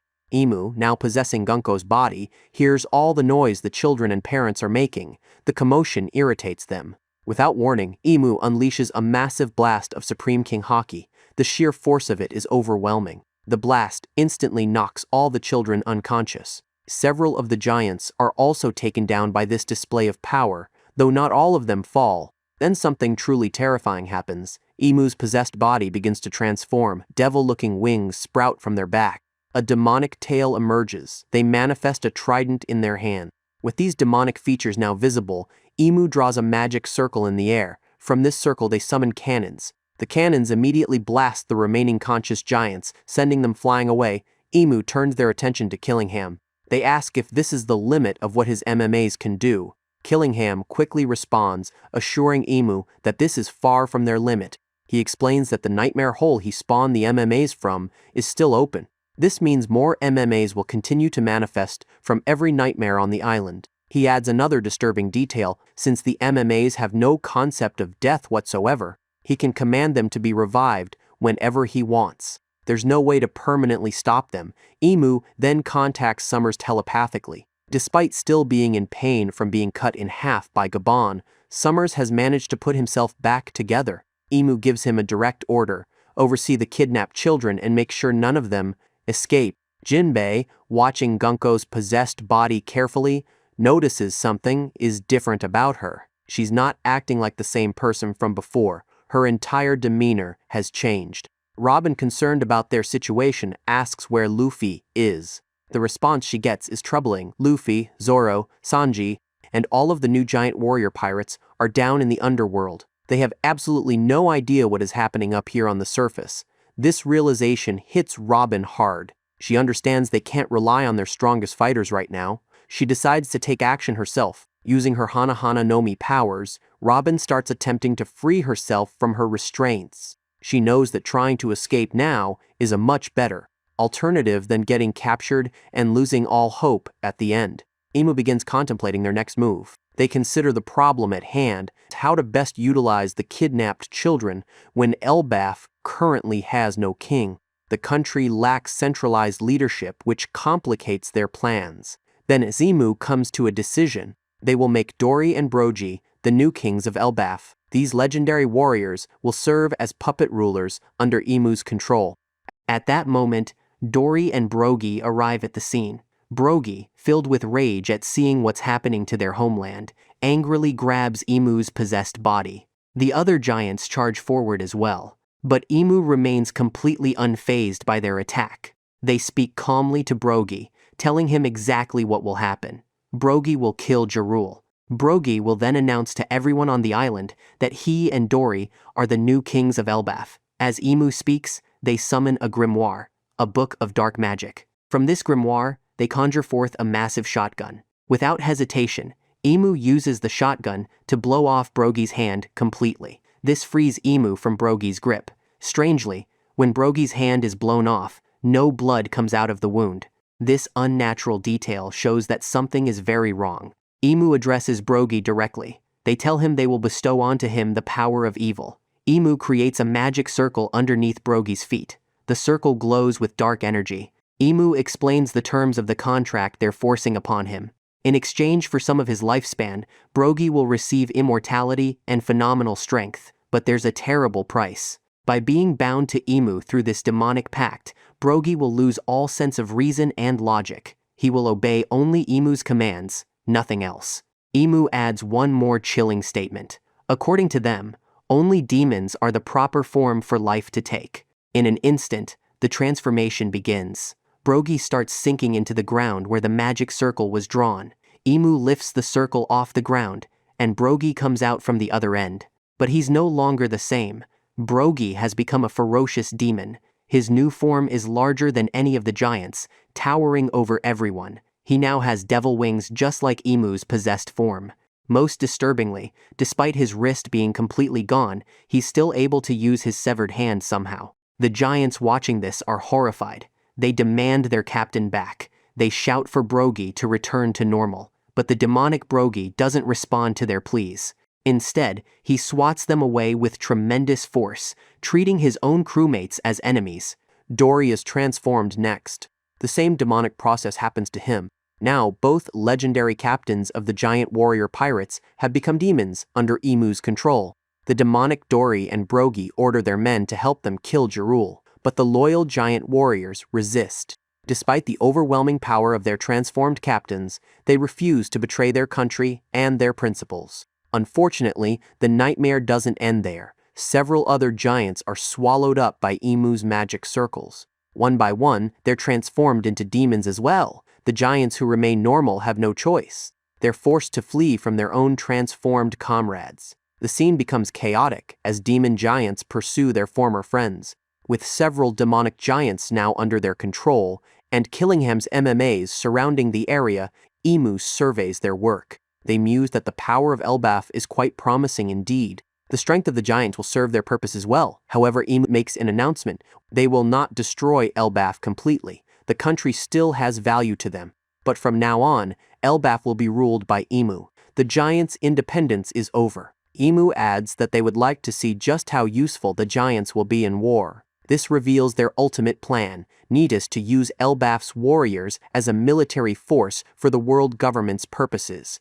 The other giants, seeing the demonic Dory and Brogy approaching, tell Jarul to flee. They beg their elder to run and save himself. There's no shame in retreating from this impossible situation. But Jarul refuses their pleas. With unwavering conviction, he states that a warrior never runs from a fight. Even facing certain death, even against impossible odds, Jarul will stand his ground. The chaos on Elbaf's surface continues to intensify.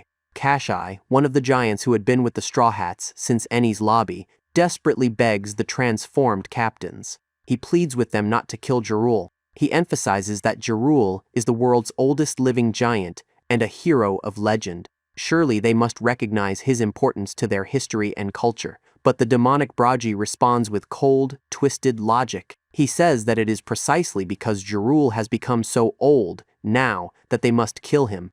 The reasoning is cruel and backwards from everything the giants once stood for. Dory, also in his demon form, makes a chilling announcement. Once they kill Jarul, both he and Brogy will take their places as Elbaf's new kings. They declare they will bring about an era of war and ruthlessness. The peaceful culture of the giants will be replaced with endless conflict and cruelty. The remaining normal giants try desperately to contain the two transformed captains. They attempt to hold them back, to stop them from reaching Jerul, but their efforts backfire tragically. Some of the giants get too close to Dori and Brogy during the struggle. The demonic transformation spreads to them as well, turning more warriors into demons simply from proximity. Seeing this horrifying chain reaction, the rest of the giants are forced to retreat. They realize that even attempting to stop the transformed captains puts them at risk of becoming demons themselves. Ripley, Colin's mother, overhears devastating news.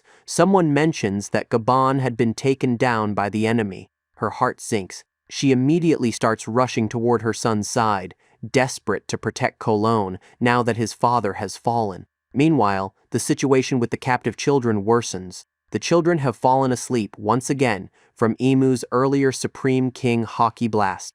This gives Killingham the perfect opportunity. He appears now in his hybrid form, a terrifying combination of human and beast. His human face has spiked teeth, and the lower half of his body is that of a horse. In this form, he can manifest even more MMAs, the nightmare creatures from his devil fruit power. Killingham doesn't stop there. He also starts reviving the MMAs that were defeated previously. He announces that now that Emu has taken the stage personally, he has absolutely no need to hold back anymore. The captive Straw Hats can only watch as the country descends into complete chaos around them. They're still restrained by Gunko's arrows and unable to help. The giants continue trying desperately to save the children. Some of the children's mothers step in as well, risking their own lives to protect their young ones. The scene is heartbreaking, as families are torn apart by the invasion. Sommers, who has recovered from being cut in half, asks Emu a question. He wants to know how long this carnage will last. Emu's response is ruthless. They declare they will continue until the country's spirit breaks completely. They won't stop until Elbaf's proud warrior culture is utterly destroyed. Then Emu adds something revealing about the past. They mention that if Harold, the former king, had not messed up years ago, they would have conquered this country long before now. This suggests Harold somehow interfered with or resisted an earlier attempt by the world government to control Elbaf. The narrative jumps back in time a few minutes to show what happened after Gabon fell from the branch. Chopper, having leaped after him, immediately curses himself. He realizes he jumped off without any kind of plan to actually save Gabon. The fall into the underworld is incredibly long and dangerous, but Chopper's quick thinking saves them both. He manages to get ahead of Gabon during the fall. At the last moment, he uses his guard point transformation, becoming a massive ball of fur that cushions their landing. Both Chopper and Gabon survive the fall thanks to this. Elsewhere in the underworld, Loki continues his conversation with Hadruddin. Loki tells Hadruddin to beg him for answers about their father. The brothers clearly have a complicated and tense relationship, but Hadruddin refuses to beg. His pride won't allow it. At that moment, Luffy suddenly senses something. He announces that Chopper has landed somewhere nearby. Even Luffy himself doesn't know how he could tell it was specifically Chopper. It's an instinctive use of his observation haki, picking up on his crewmate's presence. Loki also senses the new arrivals. The group decides they need to go out and find Chopper and whoever is with him. However, Geardi and Goldberg will stay behind to continue watching over the chained Loki. They can't risk leaving him unguarded. Loki tries to use this opportunity to his advantage. He attempts to convince Gerd and Goldberg to unlock his chains. He likely argues that the situation is dire and they need his help, but both of them refuse his request. They won't release him no matter what he says. Just then, Loki receives a transponder snail call. It's from Moza, the person Loki had been speaking with through the giant ear earlier. Moza tells Loki that they will not be able to call him for a while. Their conversations will have to stop temporarily, but Moza wants Loki to know that their talks always helped them. The conversations provided comfort and support. Moza wanted to thank Loki for being there. Moza's words immediately make Loki suspicious. The way they're talking sounds like someone preparing for something dangerous. Loki thinks Moza must be in danger and asks about it directly, but Moza denies being in any danger. Before Loki can press further, Moza hangs up the transponder snail. This leaves Loki deeply worried about what might be happening to his friend. Gerd, who heard the entire conversation, speaks up. She tells Loki that she's happy he found a friend, keep him company while stuck down here in the underworld. It must have been lonely being chained up alone all this time, but Loki snaps at her defensively. He tells Gerd not to say a word about it. He doesn't want anyone making a big deal out of his friendship with Moza, Hadrudin and Luffy's group return with Chopper and the injured Gaban. Hadrudin immediately tells Gurded to get her medical supplies ready. They need to treat Gaban's injuries from Gunko's arrows as quickly as possible. Luffy, seeing that both survived the fall, tells Gaban that he is very fortunate Chopper was the one to save him. Chopper is the best doctor they could ask for. Then the moment of revelation comes.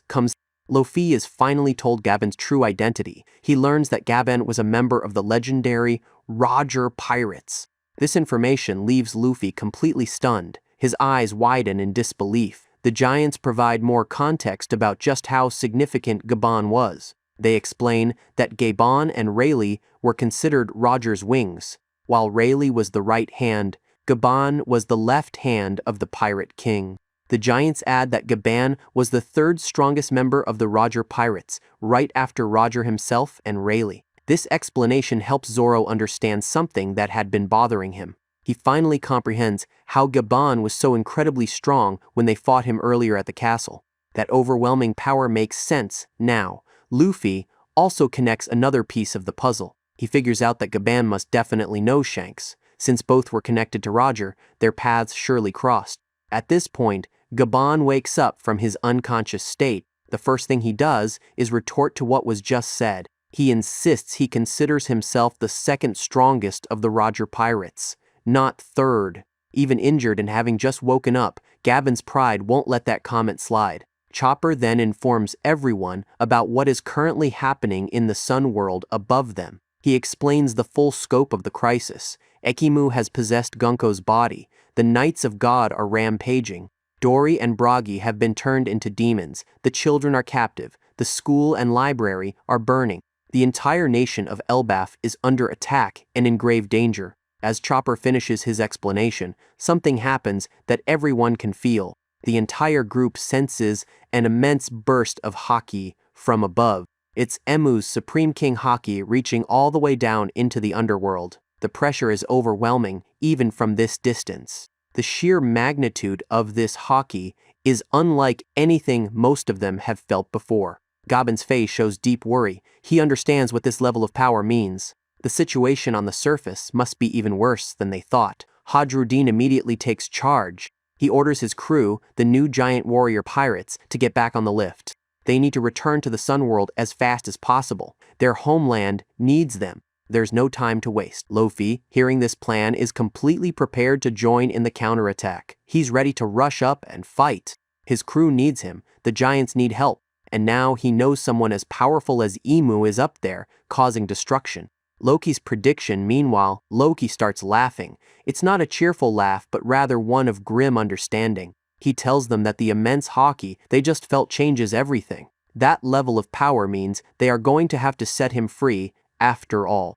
Without his help, Loki implies, they won't be able to handle what's waiting for them on the surface. Whether they trust him or not, the situation has become desperate enough that they'll need to take that risk. The chapter ends with this tense moment. Luffy and the others are preparing to head up to face Emu. Loki remains chained but confident he'll soon be released. The new giant warrior pirates, with the exception of Hadrudin and Gerd, begin preparing a lift to take everyone up to the Sun world. The situation above demands immediate action, and the crew moves quickly to get everything ready. Chopper speaks up, asking if he can stay behind. He wants to treat Gaban's wounds properly before joining the others. Luffy accepts this request without hesitation. Having their doctor care for someone as important as Gaban makes sense. Gaban then shares important information with Luffy. He explains that the Knights of God are not actually immortal, despite how they appear. The trick to defeating them lies in how Luffy uses his Supreme King haki. This revelation is crucial for the upcoming battle. Gaban wants Luffy to pay attention to how he employs his haki, to learn from his technique. Luffy thanks Gaban for this valuable information. He promises to save Gaban's son Cologne and everyone else in danger. His determination is clear in his voice. Loki, who has been listening to this entire conversation, also thanks Gaban for the explanation. He notes that this knowledge allows him to better understand how to utilize his own power. This hints that Loki also possesses Supreme King haki. Once again, Loki asks Hadrudin to take off his Sea Prism stone cuffs, but Hadrudin refuses the request once more. The tension between the brothers remains unresolved. Gaben then drops another piece of important information. He tells Luffy that there is someone else in his crew who can use Supreme King Haki. Sanji immediately assumes Gaban is talking about him. He probably starts moving forward, ready to receive praise for his hidden potential, but Gaban was actually referring to Zoro. The green-haired swordsman is completely surprised by this revelation. Zoro had absolutely no idea he could use Supreme King Haki. He didn't consciously know about this ability within himself. Luffy, on the other hand, reveals he knew all along. He's been able to sense the Supreme King Haki coming off of Zoro this whole time. He's just surprised that Zoro himself didn't realize it. Gaben chides Zoro for his obliviousness. He tells the swordsman that he needs to be able to control his Haki consciously if he wants to continue supporting an emperor like Luffy properly. This is an important skill for someone in Zoro's position. Zoro sheepishly apologizes for not being aware of his own power. Sanji, clearly disappointed that it wasn't him, asks Gaban if he also has Supreme King Haki. The implication is that Sanji doesn't possess it, adding to his frustration at being overshadowed by Zoro once again. Loki expresses his outrage at the current situation. He can't believe that Hadrudin would rather have outsiders save Elbaf instead of accepting his help. The insult to his pride is clear, but Hadrudin stands firm in his position. He tells Loki that he doesn't believe Loki wouldn't betray them to join the world government. And, after all, Loki already betrayed the country once in the past, or so everyone believes. Luffy, trying to end this quarrel between the brothers, comes up with an unexpected solution. He invites Loki to join his crew. His reasoning is simple. If Loki becomes part of the Straw Hat Pirates, then Hadrudin would have no choice but to accept him, since Hadrudin himself is a member of Luffy's Grand Fleet. Zoro and Sanji immediately reject this idea in unison. They point out the obvious problems. Loki is way too big to fit on the Thousand Sunny. He would take up massive amounts of space. Plus, he probably eats even more than Luffy does, which is saying something considering Luffy's enormous appetite. But Luffy remains optimistic. He figures it would all work out somehow. His reasoning is that Elbaf already doesn't want Loki anyway, and he seems like a fun person to have around. To Luffy, those are good enough reasons. However, Loki is also against this idea. He refuses to become someone else's subordinate. His pride won't allow him to serve under another captain. Hadrudin takes note of Luffy's instincts to trust Loki. Luffy's judgment of people is usually spot on, but ultimately, Hadrudin still refuses to let Loki join Luffy's crew. Loki is already condemned to death for his crimes. Releasing him and letting him join the Straw Hats would be going too far. Before Hadrudin and Luffy can head to the lift, Gaban speaks up with authority. He orders Hadrudin to set Loki free. This command surprises everyone present. Hadrudin asks why he should do this, citing all of Loki's crimes from the past. The evidence against Loki seems overwhelming, but Gaben reveals new information that changes everything. He explains that on that fateful day 14 years ago, he and Shanks were actually in Elbaf when Harold was killed. Both of them sensed an abnormal Haki at the time. It was a presence that felt wrong, dangerous, and out of place. However, they didn't see everything that happened. They only sensed the strange Haki from a distance. This revelation makes Hadrudin reconsider. He orders his crew to go on ahead without him. He needs to hear this story. Luffy also tells Zoro and Sanji to head up first. He wants to stay behind and hear more about Shanks. Anything involving his idol is worth listening to. After the others leave on the lift, Gaban tells Loki to explain the whole story. Everything that happened that day needs to come out. Hadrudin gives Loki exactly 3 minutes to tell him the absolute truth. No lies, no exaggerations, just the facts. Loki ultimately agrees to tell his story, but he warns them first it was a horrible day. The memory clearly still haunts him. The scene shifts to 14 years in the past. Loki and Jarul were summoned to Arist Castle by King Harold. As they walk toward the throne room, Loki ponders what his father could possibly want from them now. Loki expresses his frustration openly. He says he has no interest in listening to someone who serves the world government. His voice is filled with contempt. He adds that the world government were the ones who killed Rox, revealing his knowledge of that ancient history. This shows that Loki viewed the world government as enemies, not allies. Jarl, walking beside him, warns Loki to keep his voice down. They're in the castle where anyone could overhear such dangerous talk. But Loki doesn't care about being careful. He continues his rant, stating that Jarul's laid-back attitude is exactly why Elbaf has become filled with children who prefer peace over fighting. The warrior culture that once defined the giants has been weakening. Jarl responds calmly to this criticism. He says he has no issues with the age they live in now. As long as his children are okay and safe, he's content with a more peaceful Elbaf. The two clearly have very different views on what's best for their nation. As the two approach the throne room, they suddenly hear a noise coming from inside. It's not a normal sound. Something is clearly wrong. Loki doesn't hesitate. He kicks the door down forcefully, needing to see what's happening to his father. What they see horrifies both of them completely. Harald, the king of Elbaf, is being stabbed by his own men. The royal guards, who should be protecting him, have turned on their king. They're murdering Harald right there in the throne room. It's a scene of complete betrayal. Elsewhere in Elbaf at the same time, at Gaban's house, a completely different scene is unfolding. Gaban and Shanks are relaxing together in a bath. Ripley had prepared this bath for them, knowing both men could use the relaxation. The two friends reminisce about how much time has passed since they last spent time together like this. Shanks mentions that even though he wanted to form a pirate crew with Buggy and live a laid-back life, he finds that Elbaf still has much more to teach him. There's wisdom here he hasn't yet absorbed. Gaban, however, has a different perspective on Shanks's path. He calls Shanks a child of fate. He tells him not to sweat over small details like what he originally planned. Destiny has other plans for him, plans that go beyond a simple, peaceful life with Buggy. After the two finish their bath and get dressed, Gaban asks Shanks if he knows anything about Harald. Shanks reveals that he actually met Harald in Mary Gi's, the holy land of the world government. The two got along well during their meeting. However, Shanks figured there was something the two of them couldn't talk about there. Some topics were too sensitive to discuss in that location. He had hoped to have that conversation here in Elbaf before it became too late. During this scene, something significant is revealed. Shanks used to have a tattoo on his left arm.